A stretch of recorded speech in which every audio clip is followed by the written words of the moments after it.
പേര് രാജു. ഞാൻ കരുനാഗപ്പള്ളിക്കടുത്ത കന്നേറ്റി നിവാസിയാണ്. ഇവിടെ ആദ്യം മുതലുള്ള പ്രഭാഷണങ്ങൾ കേട്ടുകൊണ്ടിരിക്കുകയാണ്. അതിൽ നിന്നും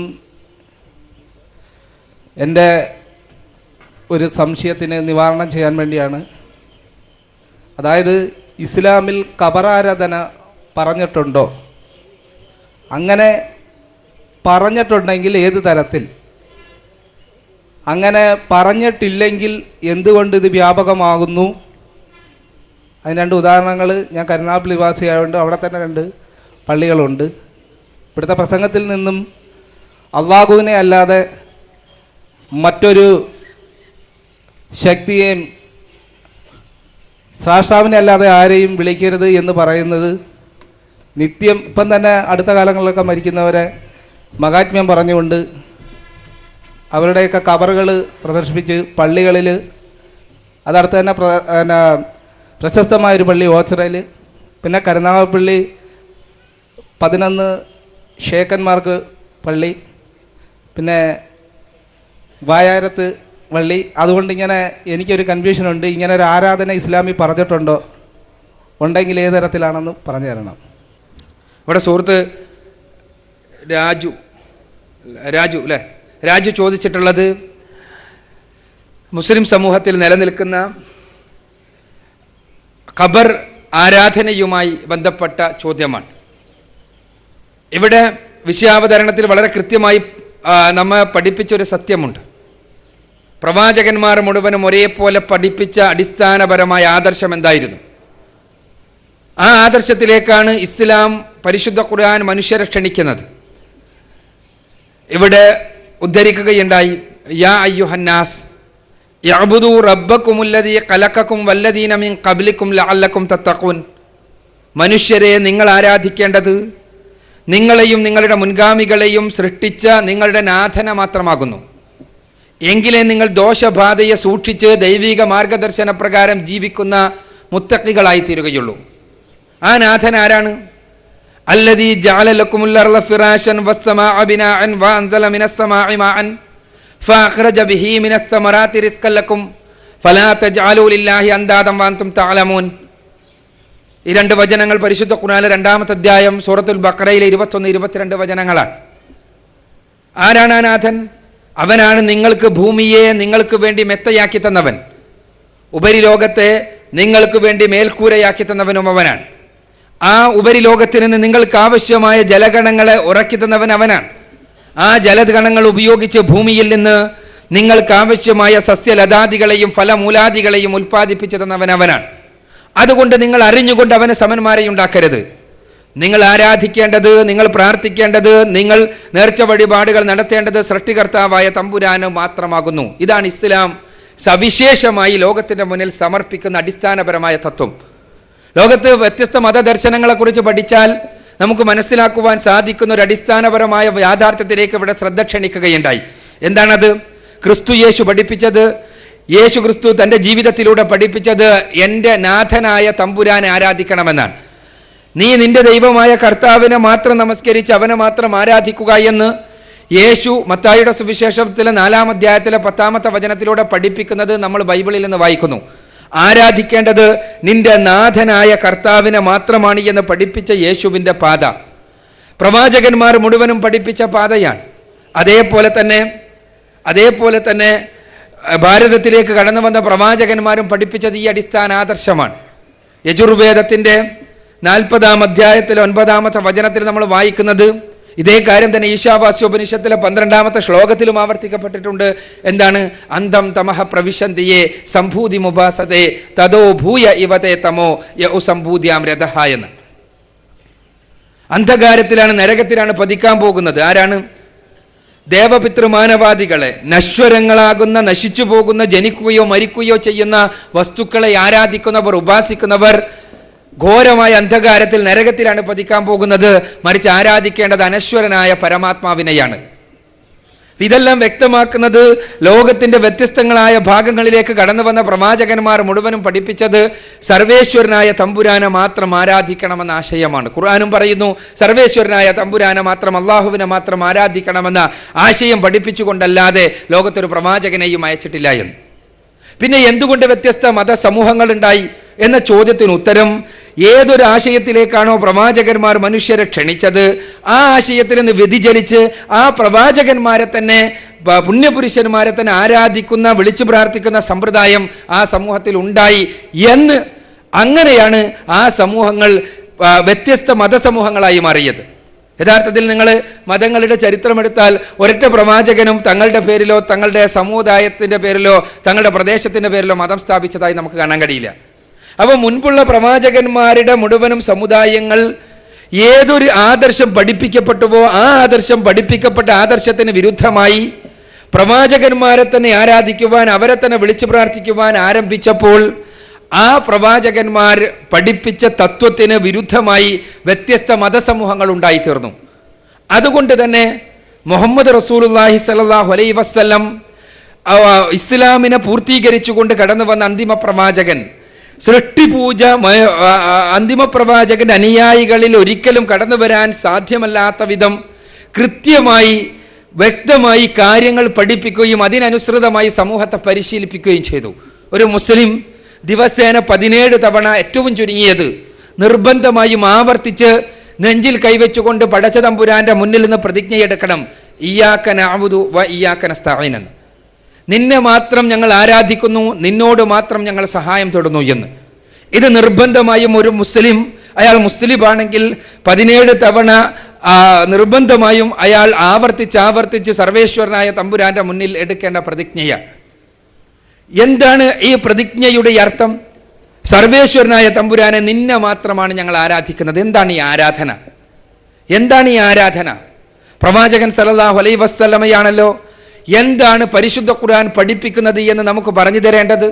റസൂലുള്ളാഹി സ്വല്ലല്ലാഹു അലൈഹി വസല്ലമ കൃത്യമായി പഠിപ്പിച്ചു. ജാമിഉ തുർമുദിയിലെ ഹദീസിലൂടെ അദ്ദുആഉ ഹുവൽ ഇബാദ, ദുആയാകുന്നു ആരാധന, ഇബാദത്ത്. അവ ദുആ എന്ന് പറഞ്ഞാൽ എന്താണ്? ദുആ എന്ന് പറഞ്ഞാൽ വിളിച്ചു പ്രാർത്ഥിക്കലാകുന്നു, പ്രാർത്ഥനയാകുന്നു. സർവശക്തനായ തമ്പുരാനോട് മാത്രമേ ഒരു മനുഷ്യർ വിളിച്ചു പ്രാർത്ഥിക്കുവാൻ, പ്രാർത്ഥനയിൽ അധിഷ്ഠിതമായ കർമ്മങ്ങൾ എന്തും ചെയ്യാൻ പാടുള്ളൂ എന്നുള്ളതാണ് ഇസ്ലാമിൻ്റെ അടിസ്ഥാന തത്വം. ഈ തത്വത്തിന് വിരുദ്ധമായി ഒരാൾ പ്രവർത്തിക്കുകയാണെങ്കിൽ അയാൾ ഇസ്ലാമിക വൃത്തത്തിന് പുറത്തേക്ക് പോവുകയാണ്. സർവേശ്വരനായ തമ്പുരാനല്ലാത്തവരെ ആരാധിക്കുമ്പോൾ അത് നമ്മൾ കൃത്യമായി മനസ്സിലാക്കണം. എന്താണ് സർവേശ്വരനായ തമ്പുരാനെ അല്ലാത്തവരെ ആരാധിക്കുന്നത്?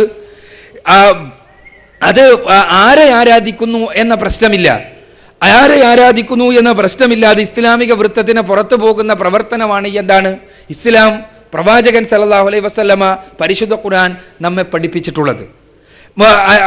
എന്തുകൊണ്ട് ഇവിടെ ആരാധന എന്ന് പറയുമ്പോൾ നമ്മൾ കൃത്യമായി മനസ്സിലാക്കേണ്ടതുണ്ട് ആരാധനയും ആദരവും തമ്മിലുള്ള വ്യത്യാസം.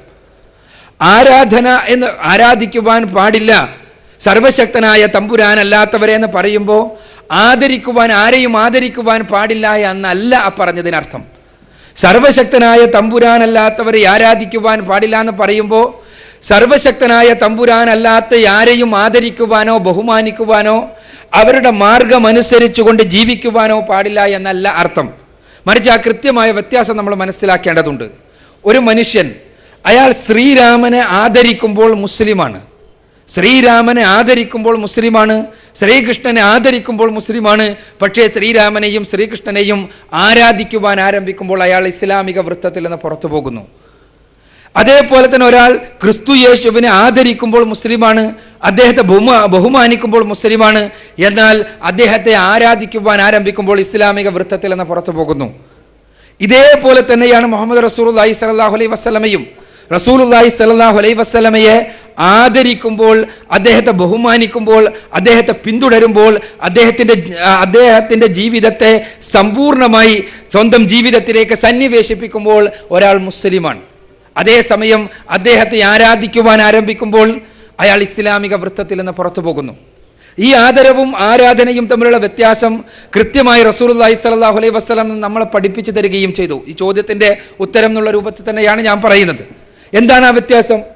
റസൂലുള്ളാഹി സ്വല്ലല്ലാഹു അലൈഹി വസല്ലമ മരണക്കിടക്കയിൽ കിടന്നുകൊണ്ട് പഠിപ്പിച്ച അടിസ്ഥാനപരമായ ആദർശങ്ങളുണ്ട്. അദ്ദേഹം ഈ ലോകത്തിൽ നിന്ന് വിട പറയുന്ന സമയത്ത് റസൂലുള്ളാഹി സ്വല്ലല്ലാഹു അലൈഹി വസല്ലം പറഞ്ഞു തരികയാണ്, നിങ്ങൾ മുൻപുള്ള സമുദായങ്ങൾ അഥവാ യഹൂദന്മാരും ക്രൈസ്തവരും അവരുടെ പ്രവാചകന്മാരെ ആദരിച്ചതുപോലെ എന്നെ ആദരിക്കരുത്. അവരുടെ പ്രവാചകന്മാരെ യഹൂദ ക്രൈസ്തവർ എങ്ങനെയാണോ ആദരിച്ചത് അങ്ങനെ എന്നെ നിങ്ങൾ ആദരിക്കരുത്. എൻ്റെ ഖബറിടം നിങ്ങൾ ആരാധിക്കപ്പെടുന്ന ഒരു വിഗ്രഹമാക്കി മാറ്റരുത്. കൃത്യമാണ് പ്രവാചകൻ സല്ലല്ലാഹു അലൈഹി വസല്ലമയുടെ വചനം. നിങ്ങൾ എൻ്റെ ഖബറിടത്തെ ആരാധിക്കപ്പെടുന്ന വിഗ്രഹമാക്കരുത്. എന്നെ മറ്റുള്ള ആളുകൾ ആദരിച്ചതുപോലെ നിങ്ങൾ ആദരിക്കരുത്. പ്രവാചകൻ സല്ലല്ലാഹു അലൈഹി വസല്ലമയെ ആദരിക്കാത്ത ഒരാൾ ഒരിക്കലും മുസ്ലിം അല്ല. പ്രവാചകനെ ആദരിക്കാത്തവൻ, പ്രവാചകനെ ബഹുമാനിക്കാത്തവൻ, പ്രവാചകന്റെ ജീവിതത്തിൽ എല്ലാ സ്ഥലവും ഒരേപോലെ മാതൃകായോഗ്യമാണ് എന്ന് വിശ്വസിക്കാത്തവൻ മുസ്ലിം അല്ല. ലഖദ് കാന ലക്കും ഫീ റസൂലില്ലാഹി ഉസ്വത്തുൻ ഹസന. പരിശുദ്ധ ഖുർആനിലെ 33-ാമത്തെ അധ്യായം സൂറത്തുൽ അഹ്സാബിലെ 21-ാമത്തെ വചനത്തിലൂടെ റസൂലുള്ളാഹി സ്വല്ലല്ലാഹു അലൈഹി വസല്ലമയെ കുറിച്ച് പടച്ച തമ്പുരാൻ പഠിപ്പിക്കുകയാണ്. നിങ്ങൾക്ക് ആ പ്രവാചകനിൽ ഏറ്റവും ഉത്തമമായ മാതൃകയുണ്ട്. റസൂലുള്ളാഹി സ്വല്ലല്ലാഹു അലൈഹി വസല്ലമയുടെ പ്രഭാതം മുതൽ പ്രദോഷം വരെയും പ്രദോഷം മുതൽ പ്രഭാതം വരെയുമുള്ള ജീവിതത്തിൽ പൂർണ്ണമായ മാതൃകയുണ്ട് എന്ന് വിശ്വസിക്കുന്നവനാണ് മുസ്ലിം. റസൂലുള്ളാഹി സ്വല്ലല്ലാഹു അലൈഹി വസല്ലമ ഇടതുകാൽ എടുത്തു വെച്ചുകൊണ്ടാണ് ടോയ്ലറ്റിലേക്ക് കുളിമുറിയിലേക്ക് കയറിയത് എന്നതുകൊണ്ട് അതേപോലെ ഇടതുകാൽ എടുത്തു വെച്ചുകൊണ്ട് കുളിമുറിയിലേക്ക് കയറുന്നതിൽ മാതൃകയുണ്ട് എന്ന് വിശ്വസിക്കുന്ന മുസ്ലിം ജീവിതത്തിന്റെ ഏത് രംഗത്തായിരുന്നാലും അവിടെയെല്ലാം അന്തിമ പ്രവാചകനായ മുഹമ്മദ് റസൂലുള്ളാഹി സ്വല്ലല്ലാഹു അലൈഹി വസല്ലമയുടെ മാതൃക അനുധാവനം ചെയ്യേണ്ടതുണ്ട് എന്ന് വിശ്വസിക്കുന്ന മുസ്ലിം അയാളെ സംബന്ധിച്ചിടത്തോളം അയാൾ റസൂലുള്ളാഹി സ്വല്ലല്ലാഹു അലൈഹി വസല്ലമയെ ആദരിക്കുന്നത് പോലെ ഒരു മറ്റൊരാളെയും ആദരിക്കുകയില്ല എന്നുള്ള കാര്യത്തിൽ സംശയമില്ല. റസൂലുള്ളാഹി സ്വല്ലല്ലാഹു അലൈഹി വസല്ലം എല്ലാ ഗുണങ്ങളും ഒരേപോലെ, എല്ലാ സദ്ഗുണങ്ങളും ഒരേപോലെ സമ്മേളിച്ച മഹത് വ്യക്തിയായിരുന്നു എന്ന് വിശ്വസിക്കുന്ന, എന്ന് വിചാരിക്കുന്ന, എന്ന് പൂർണ്ണമായും ഉൾക്കൊള്ളുന്ന ആളുകളാണ് മുസ്ലിങ്ങൾ. പക്ഷെ ആ മുസ്ലിങ്ങൾക്ക് ഈ പ്രവാചകനെ സകല ഗുണങ്ങളുടെയും സമ്പൂർണ്ണ സമ്മേളനമായ അന്തിമ പ്രവാചകനെ ആരാധിക്കുവാൻ അവകാശമുണ്ടോ, ആരാധിക്കുവാൻ പാടുണ്ടോ? പാടില്ല എന്ന് പ്രവാചകൻ സല്ലല്ലാഹു അലൈഹി വസല്ലം പഠിപ്പിച്ചു. മാത്രമല്ല ആ ആരാധന എപ്പോൾ കടന്നു വരും എന്നും പഠിപ്പിച്ചു. എന്താ? എൻ്റെ ഖബറിനെ നിങ്ങൾ ആരാധിക്കപ്പെടുന്ന വിഗ്രഹമാക്കി മാറ്റരുതേ. എൻ്റെ ഖബറിനെ ആരാധിക്കപ്പെടുന്ന വിഗ്രഹമാക്കി മാറ്റരുതേ. റസൂലുള്ളാഹി സ്വല്ലല്ലാഹു അലൈഹി വസല്ലമ അയ്യോയുടെ സമൂഹത്തോടുള്ള അഭ്യർത്ഥനയാണിത്. ആ അഭ്യർത്ഥന പൂർണ്ണമായി ഉൾക്കൊണ്ടുകൊണ്ട് തന്നെ അല്ലാഹു സുബ്ഹാനഹു വ തആലയോടുള്ള പ്രാർത്ഥന പടച്ച തമ്പുരാൻ ഉൾക്കൊണ്ടുകൊണ്ട് തന്നെ പടച്ച തമ്പുരാൻ സ്വീകരിച്ചുകൊണ്ട് തന്നെ റസൂലുള്ളാഹി സ്വല്ലല്ലാഹു അലൈഹി വസല്ലമയുടെ ഖബറിടം എന്ന് ആരാധിക്കപ്പെടുന്ന, പ്രവാചകനെ വിളിച്ച് പ്രാർത്ഥിക്കപ്പെടുന്ന ഒരു പ്രദേശമല്ല എന്നുള്ള വസ്തുത നമുക്കറിയാം. ഇവിടെ ഏതെങ്കിലും തരത്തിലുള്ള സംഘടനാ സങ്കുചിതത്വങ്ങളിൽ നിന്ന് ഭിന്നമായി എനിക്കെൻ്റെ എല്ലാ സഹോദരങ്ങളോടും ജാതീയമായ, വർഗീയമായ, സംഘടനാപരമായ സങ്കുചിതത്വങ്ങളിൽ നിന്നെല്ലാം മുക്തമായി മനുഷ്യ സമൂഹത്തെ മൊത്തത്തിൽ അഭിസംബോധന ചെയ്തുകൊണ്ട് പരിശുദ്ധ ഖുർആൻ ക്ഷണിക്കുന്ന ആ വചനം ഞാൻ പറഞ്ഞില്ലേ, ആ വചനമാണ് നമ്മൾക്ക് ഉൾക്കൊള്ളുവാനുള്ളത്. അഥവാ മനുഷ്യരെ, നിങ്ങൾ ആരാധിക്കേണ്ടത് നിങ്ങളെയും നിങ്ങളുടെ മുൻഗാമികളെയും സൃഷ്ടിച്ച നിങ്ങളുടെ നാഥനെയാകുന്നു. നിങ്ങളുടെ മുൻഗാമികളെയും നിങ്ങളെയും സൃഷ്ടിച്ച നിങ്ങളുടെ നാഥനെ ആരാധിക്കുക. അവിടെ വർഗീയതയുടെ, ജാതീയതയുടെ യാതൊരു ലാഞ്ചനയുമില്ല.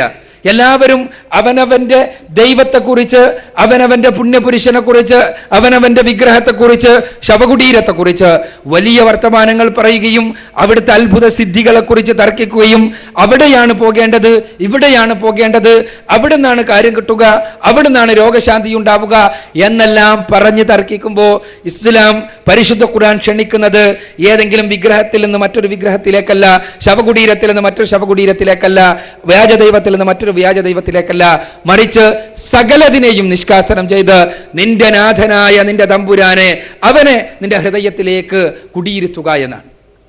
എൻ്റെ നാഥൻ, എന്നെ അറിയാവുന്ന, എന്നെ പൂർണ്ണമായി അറിയാവുന്ന കരുണാവാരിധിയായ എൻ്റെ നാഥൻ, പരമകാരുണികനായ തമ്പുരാൻ, എന്നെ സൃഷ്ടിച്ച് എന്നെ വളർത്തിയ തമ്പുരാൻ, എന്നെ ഘട്ടം ഘട്ടമായി വളർത്തിയ തമ്പുരാൻ, മാതാവിൻ്റെ ഗർഭാശയത്തിൽ വെച്ച് എൻ്റെ പിതാവിൻ്റെ ബീജവും മാതാവിൻ്റെ അണ്ഡവും കൂട്ടിയോജിപ്പിച്ച് ആ സിക്താണ്ഡം ഗർഭപാത്രത്തിൽ അള്ളിപ്പിടിച്ച് മെല്ലെ മെല്ലെ വളരുമ്പോൾ എനിക്ക് ആവശ്യമായ കയ്യും കണ്ണും കാതും മൂക്കും നാക്കും ത്വക്കും ഹൃദയവും മസ്തിഷ്കവും ആന്തരികാവയവങ്ങളും ബാഹ്യാവയവങ്ങളുമെല്ലാം തന്ന എൻ്റെ തമ്പുരാൻ, സർവേശ്വരനായ തമ്പുരാൻ എന്നെ ഈ ഭൂമിയിലേക്ക് ബുദ്ധിയുള്ളവനായി ചിന്താശേഷിയുള്ളവനായി പറഞ്ഞയച്ച തമ്പുരാൻ, അവനാണ് എൻ്റെ ഹൃദയത്തെ പൂർണ്ണമായി അറിയുക, അവനാണ് എൻ്റെ മനസ്സിനെ പൂർണ്ണമായി അറിയുക.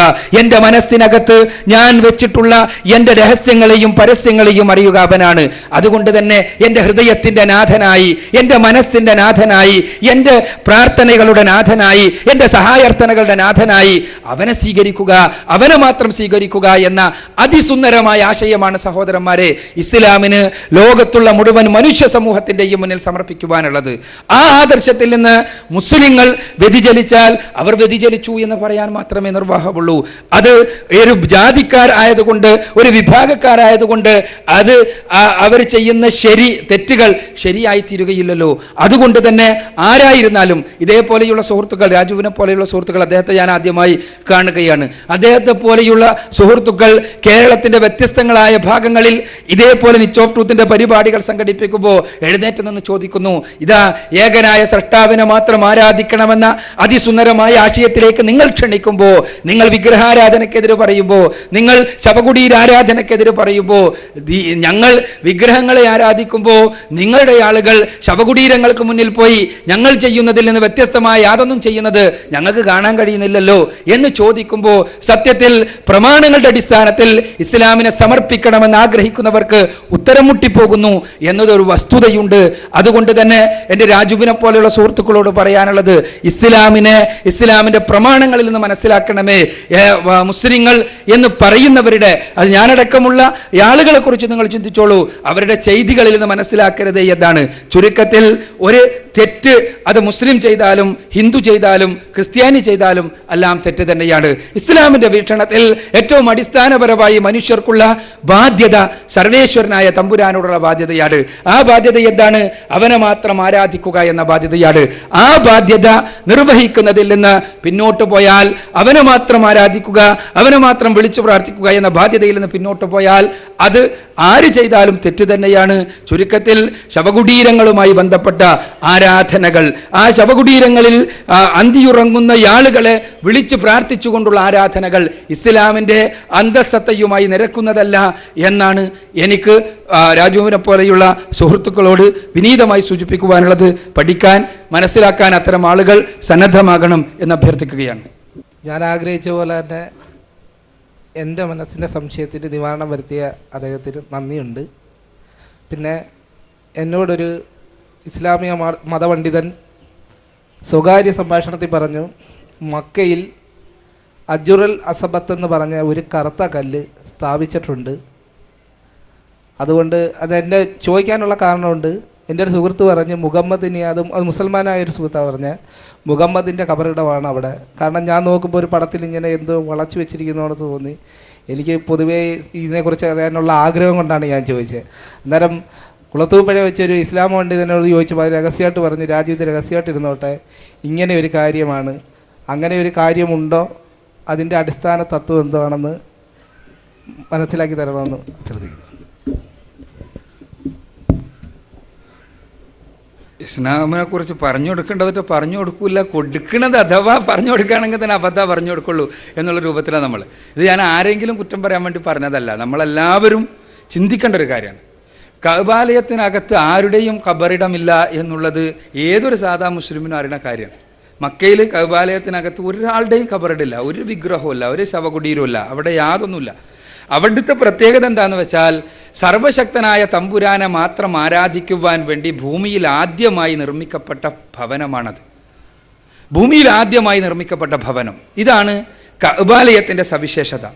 സർവശക്തനായ തമ്പുരാനെ മാത്രം ആരാധിക്കുവാൻ വേണ്ടി ഭൂമിയിൽ ആദ്യമായി നിർമ്മിക്കപ്പെട്ട ഭവനം.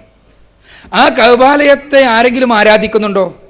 കഅബാലയത്തോട് ആരെങ്കിലും വിളിച്ചു പ്രാർത്ഥിക്കുന്നുണ്ടോ? തീർച്ചയായും ഇല്ല. പിന്നെ കഅബാലയത്തെ എന്തിനു വേണ്ടിയാണ് വലയം വെക്കുന്നത്? കഅബാലയത്തിൽ ഒരു പ്രത്യേക കറുത്ത കല്ലുണ്ട്, ശരിയാണ്. ആ ഒരു കറുത്ത കല്ല്, ഹജറുൽ അസ്വദ് എന്നറിയപ്പെടുന്ന കല്ല്, അതിനെ ചുംബിക്കാറുണ്ട്. എന്തുകൊണ്ടാണ്? അതിനോട് ആരാധനയുണ്ടായിട്ടാണോ? അതിനെ വിളിച്ചു പ്രാർത്ഥിച്ചുകൊണ്ടാണോ?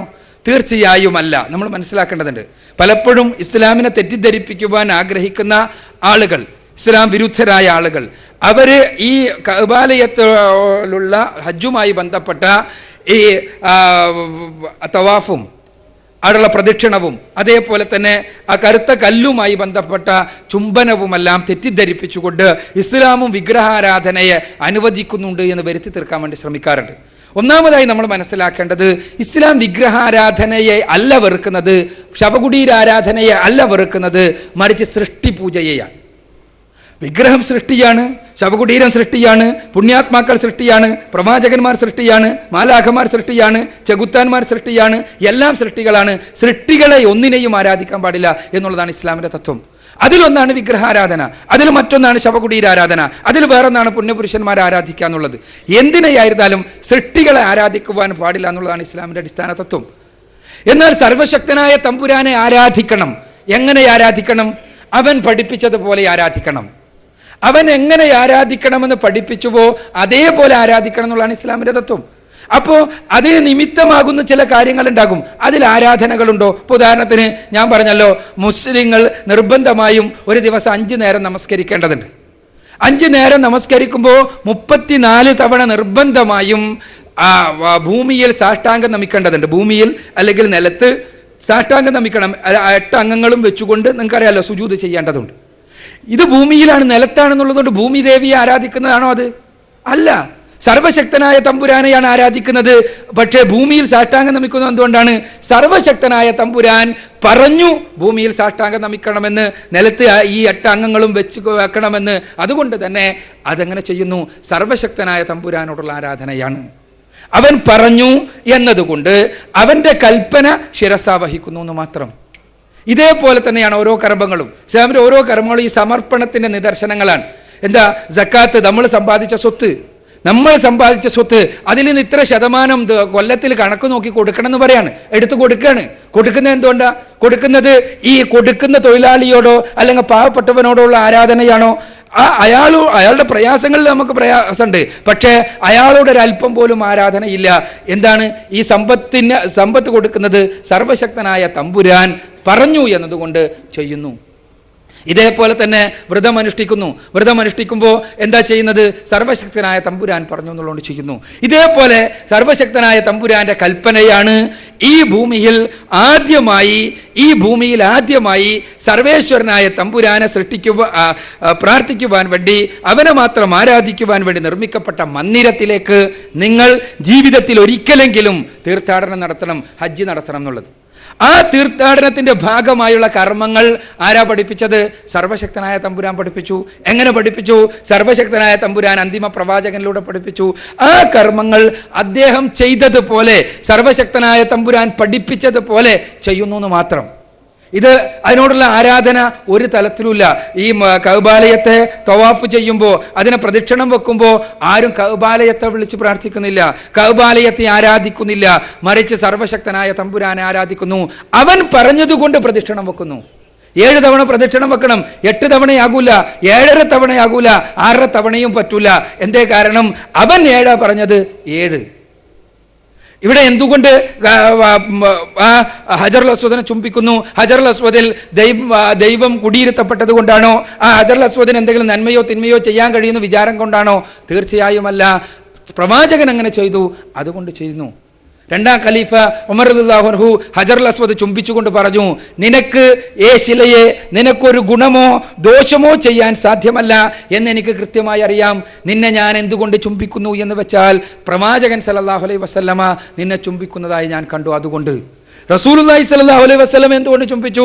പടച്ച തമ്പുരാൻ പഠിപ്പിച്ചതുകൊണ്ട്. വമാ യൻതിഖു അനിൽ ഹവാ ഇൻ ഹുവ ഇല്ലാ വഹ്യുൻ യുഹാ. പ്രവാചകൻ പടച്ച തമ്പുരാന്റെ ബോധനപ്രകാരം മാത്രമാണ് എല്ലാ കാര്യങ്ങളും ചെയ്തത്. അതുകൊണ്ട് തന്നെ അദ്ദേഹത്തിന്റെ ചെയ്തി ആ പടച്ച തമ്പുരാന്റെ നിർദ്ദേശപ്രകാരമാണ്. അതുകൊണ്ട് നമ്മളത് ചെയ്യുന്നു. അതല്ലാതെ അതിനോടുള്ള ആരാധന ഒരു തലത്തിലുമില്ല. അതിൻ്റെ ഉള്ളിൽ ഒരു ശവകുടീരവുമില്ല. പ്രവാചകൻ സല്ലല്ലാഹു അലൈഹി വസല്ലമയുടെ ഖബറിടം മദീനത്താണുള്ളത്.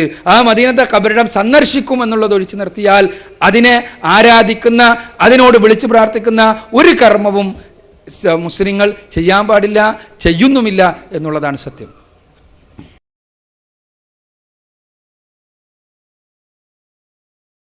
എൻ്റെ പേര് അബ്ദുൽ നാസർ, സ്വദേശം മഞ്ചേരി.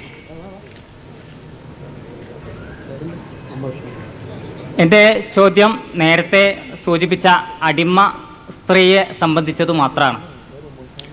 അടിമ സ്ത്രീക്ക് യജമാനനുമായി ബന്ധപ്പെടാമെന്ന അക്ബർ സാർ നൽകിയ മറുപടി, അടിമ സ്ത്രീക്ക് ഇസ്ലാം നൽകിയ അവളുടെ ലൈംഗിക പൂർത്തീകരണത്തിനുള്ള ഒരു പോംവഴി, അതായത് അങ്ങനെ ഒരു സൗകര്യം അവൾക്ക് നൽകി എന്നുള്ള വിശാലമായ അർത്ഥത്തിലാണ് അക്ബർ സാർ നമ്മെ തെറ്റിദ്ധരിപ്പിച്ചത്. തസ്നി ബാനുവിൻ്റെ ചോദ്യം വളരെ വ്യക്തമായിരുന്നു. വേണമെങ്കിൽ നമുക്ക് റെക്കോർഡ് ചെയ്ത് റിപ്പീറ്റ് ചെയ്താൽ കേൾക്കാവുന്നതാണ്. ഭർത്താവുള്ള അടിമസ്ത്രീക്ക് ഭർത്താവ് ഉണ്ടെങ്കിൽ പോലും യജമാനന് അവളുമായി ലൈംഗിക ബന്ധത്തിൽ ഏർപ്പെടാം എന്നുള്ള ഇതിൽ ആ അടിമസ്ത്രീയുടെ വ്യക്തിത്വത്തെ സംബന്ധിച്ചാണ് തസ്നി ബാനു ചോദിച്ചത്. അപ്പോൾ ഭർത്താവുള്ള അടിമസ്ത്രീക്ക് ലൈംഗിക പൂർത്തീകരണത്തിന് യജമാനൻ്റെ താല്പര്യമല്ല, അതായത് യജമാനൻ്റെ ലൈംഗിക താല്പര്യത്തിനാണ് അടിമസ്ത്രീ ഇവിടെ ഇസ്ലാം ഉദ്ദേശിക്കുന്നത് വളരെ വ്യക്തമാണ്. ഇവിടെ മറ്റൊരു സംശയം കൂടെ ജനിക്കുന്നു. ഭർത്താവുള്ള അടിമസ്ത്രീ, ഇത് തസ്നീബാനുവിൻ്റെ അഭിപ്രായമല്ല, ഖുറാനിലുള്ളതാണ്. അടിമസ്ത്രീക്ക് ഭർത്താവ് ഉണ്ടെങ്കിൽ പോലും യജമാനോളായിട്ട് ലൈംഗികമായിട്ട് ബന്ധപ്പെടാം എന്നുള്ള ഖുറാൻ്റെ അഭിപ്രായമാണ്. ഈ ഭർത്താവുള്ള അടിമസ്ത്രീ യജമാനുമായിട്ടോ അല്ലെങ്കിൽ ഭർത്താവുമായിട്ടോ ലൈംഗിക ബന്ധത്തിൽ ഏർപ്പെടുന്നു എന്നിരിക്കെ അവൾക്കുണ്ടാകുന്ന കുഞ്ഞിൻ്റെ പിതൃത്വം അതൊരു ചോദ്യമായിട്ട് ഇവിടെ നിലനിൽക്കുന്നു. ഇത് പ്രസക്തമാകുന്നത് ബഹുഭാര്യത്വത്തെ സംബന്ധിച്ച ചോദ്യങ്ങൾക്ക് ഇസ്ലാമിക പ്രഭാഷകർ മറുപടി നൽകുന്നിടത്താണ്. ബഹുഭാര്യത്വം അനുവദിച്ച ഇസ്ലാം ബഹുഭർത്തൃത്വം അനുവദിക്കാത്തതിന് കാരണമായിട്ട് പറയാറുള്ളത്, ബഹുഭർത്തൃത്വം അനുവദിച്ചാൽ അവിടെ ജനിക്കുന്ന കുഞ്ഞിൻ്റെ പിതൃത്വം എങ്ങനെ നിർണ്ണയിക്കും എന്നുള്ള ചോദ്യമാണ് അതിന് മറുപടിയായിട്ട് സാധാരണ പറയാറുള്ളത്. ഇവിടെ ഈ ഖുർആൻ വചനത്തിലൂടെ തന്നെ ആ മറുപടി അപ്രസക്തമാണെന്നുള്ളത് വരുന്നു. പിന്നെ അടിമ സ്ത്രീയുടെ വസ്ത്രധാരണത്തെ സംബന്ധിച്ച് പറഞ്ഞത്, അടിമ സ്ത്രീക്ക് നൽകിയ മറ്റൊരു ഇളവ് സൗകര്യം എന്നുള്ള നിലയ്ക്കാണ്. വസ്ത്രധാരണത്തിൻ്റെ കാര്യത്തിൽ അടിമ സ്ത്രീക്ക് നൽകിയ ഇളവ് എന്ത് എന്നുള്ളതാണ് നമ്മൾ ആദ്യം പരിശോധിക്കേണ്ടത്. മുട്ടുപൊക്കിളിന് ഇടയ്ക്ക് മാത്രം വസ്ത്രം ധരിച്ചാൽ മതി. എന്നാൽ പണ്ട് കേരളത്തിലെ ചേർത്തലയിൽ നടന്ന പോലെ മറക്കാനുള്ള അവകാശം പോലും അടിമ സ്ത്രീകൾക്ക് ഉണ്ടായിരുന്നില്ല എന്നുള്ളതാണ് പ്രസക്തമായ മറ്റൊരു വസ്തുത. ഇത്രയും പറഞ്ഞ് എൻ്റെ ചോദ്യം അവസാനിപ്പിക്കും. അബ്ദുൽ നാസർ ഇവിടെ വലിയൊരു തെറ്റിദ്ധാരണയിലാണ്. ഖുർആനിൽ എവിടെയും വിവാഹം കഴിച്ച അടിമ സ്ത്രീയുമായി ബന്ധപ്പെടാം എന്നുള്ള നിയമമില്ല. വിവാഹം ചെയ്തു കഴിഞ്ഞാൽ തൻ്റെ കീഴിലുള്ള സ്ത്രീയെ വിവാഹം കഴിച്ചു കൊടുക്കേണ്ടത് ഉടമയുടെ കർത്തവ്യമാണ്. ഖുർആനിൽ അത് പറയുന്നുണ്ട്. ആ അടിമ ബന്ധപ്പെടാൻ പാടില്ല എന്നുള്ളതിൽ ഇസ്ലാമിലെ നിയമമാണ്. ഇത് ഫിഖ്ഹി പണ്ഡിതന്മാർ വളരെ സുന്ദരമായി കൃത്യമായി വ്യവച്ഛേദിച്ച് മനസ്സിലാക്കി പഠിപ്പിച്ചിട്ടുള്ള കാര്യമാണ്. പിന്നെ വസ്ത്രധാരണത്തിന്റെ പ്രശ്നം, ചുരുക്കത്തിൽ ഞാൻ പറയുന്നത്, വിവാഹം കഴിച്ച അടിമ സ്ത്രീയുമായി ബന്ധപ്പെടാം എന്നുള്ള, ബാക്കിയെല്ലാം അതോടുകൂടി കഴിഞ്ഞല്ലോ. അടിമ സ്ത്രീയുമായി ബന്ധപ്പെടാം എന്നുള്ളത് ഇസ്ലാമിൽ അങ്ങനെ ഒരു നിയമമില്ല. പിന്നെ സുഹൃത്ത് പറഞ്ഞ വസ്ത്രധാരണത്തിന്റെ പ്രശ്നമാണ്. ഇസ്ലാം എവിടെയും അടിമ സ്ത്രീക്ക് മറക്കാൻ പാടില്ല എന്ന് പറഞ്ഞിട്ടില്ല. എന്താ സുഹൃത്ത് മനസ്സിലാക്കാത്തത്? മറക്കാനുള്ള അവകാശം എല്ലാവർക്കും ഉണ്ട്. ഇസ്ലാമിലെ വസ്ത്രധാരണ രീതി സ്വീകരിക്കുവാൻ ആർക്കും അവകാശമുണ്ട്. പക്ഷേ ഒരു അടിമ സ്ത്രീ നമ്മൾ മനസ്സിലാക്കണം, ഒരു ഉടമ അയാളുടെ യജമാനനാണ്. ആ യജമാനന്റെ കീഴിൽ നിൽക്കുമ്പോൾ ഒരാൾ മുസ്ലിം ആകുന്നതോടുകൂടി അവൾക്ക് പർദാ സമ്പ്രദായം നിർബന്ധമായി കഴിഞ്ഞാൽ അവളെ സംബന്ധിച്ചിടത്തോളം ജീവിക്കൽ ദുസ്സഹമായി തീരും. അല്ലാതെ അടിമ സ്ത്രീകളെ നിങ്ങൾ മറക്കരുത് എന്ന് ഖുർആനിൽ എവിടെയില്ല, ഹദീസ് കൊള്ളൂല. മറിച്ചെന്താ, അടിമ സ്ത്രീക്ക് അവൾക്ക് ഈ ഔറത്തിൽ ഇളവ് കൊടുക്കുകയാണ്. അതെന്തിനാ? അവളുടെ പ്രയാസങ്ങളെ പരിഗണിച്ചുകൊണ്ട്. മുഹമ്മദ് നബിയെ കുറിച്ച് വളരെ മോശമായ അഭിപ്രായങ്ങളാണല്ലോ പറയാറുള്ളത്. അങ്ങനെയാണ് മുഹമ്മദ് നബിക്ക് നിയമം ബാക്കിയുള്ള സ്ത്രീകൾക്കും നടപ്പാക്കിക്കൊണ്ടിരുന്നു. നിങ്ങൾ പറഞ്ഞ പോലെ ഇവിടെ നടന്ന വിപ്ലവങ്ങളിൽ മുമ്പുള്ള നമ്മുടെ അധസ്ഥിതരായ സ്ത്രീകൾക്ക് മറക്കാൻ അധികാരമില്ലാത്തതുപോലെ അടിമ സ്ത്രീകൾക്ക് മറക്കാൻ അവകാശമില്ലാത്ത അവസ്ഥയല്ല ഇവിടെ ഉള്ളത്. മറിച്ച് മറക്കുവാൻ ആർക്കും അവകാശമുണ്ട്. അത് ഇസ്ലാമിൽ യാതൊരു സംശയമില്ല. പക്ഷേ അടിമ സ്ത്രീയുടെ മുതലാളി എല്ലായ്പ്പോഴും മുസ്ലിം ആയിക്കൊള്ളുന്നില്ല. അതുകൊണ്ട് തന്നെ അവൾക്ക് നിർബന്ധമായും മറക്കേണ്ട ഭാഗമായിട്ടാണ് മുട്ടുപൊക്കളുടെ ഇടയിലുള്ള ഭാഗം. അത് മുതലാളി എതിർത്താലും അത് മറച്ചിരിക്കണം എന്നുള്ളതാണ് ഇസ്ലാമിന്റെ നിയമം. അതല്ലാതെ മറക്കാനോ അല്ലെങ്കിൽ പർദ്ദ തന്നെ ഇടാനോ അടിമ സ്ത്രീക്ക് മുതലാളിയുടെ സമ്മതത്തോടുകൂടി സമ്മതിക്കുകയാണെങ്കിൽ ഇസ്ലാം അത് നിരോധിക്കുന്ന എതിർക്കുന്ന ഒരു നിയമം ഇല്ല. പിന്നെ എങ്ങനെയാണ് അവകാശത്തിന്റെ പ്രശ്നം വരിക? അവകാശമല്ല, അടിമസ്ത്രീയുടെ പ്രയാസം മനസ്സിലാക്കിക്കൊണ്ട് ആ അടിമസ്ത്രീയുടെ പ്രയാസത്തിൽ നിന്ന് അവളെ രക്ഷപ്പെടുത്തുവാൻ വേണ്ടിയുള്ള നിയമമാണ് എന്നുള്ളതാണ് വാസ്തവം. അതൊന്ന് ഒരു മുൻധാരണയില്ലാതെ പഠിച്ചാൽ മനസ്സിലാവും.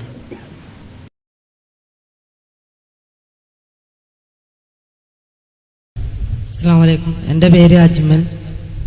വിശുദ്ധ ഖുർആനിൽ വേദക്കാരെ വിവാഹം കഴിക്കാമെന്നൊരു വചനമുണ്ട്. എന്നാൽ അതിന് വിപരീതമായി ഹദീസിലോ ഖുർആനിലോ എന്ന് വ്യക്തമായിട്ടറിയില്ല, യഹൂദന്മാരെയും ക്രിസ്ത്യാനികളെയും നിങ്ങൾ അനുസരിക്കുകയോ വിശ്വസിക്കുകയോ ചെയ്യരുത് എന്നൊരു വചനവുമുണ്ട്. ഇത് യുക്തികൾക്ക് അതീതമായി ചിന്തിച്ചാൽ ഇസ്ലാം ഒരു പ്രായോഗിക ദർശനമാണോ സംഭാവന ചെയ്യുന്നത് എന്ന ഈ ചോദ്യത്തിന് മറുപടി പ്രതീക്ഷിച്ചു.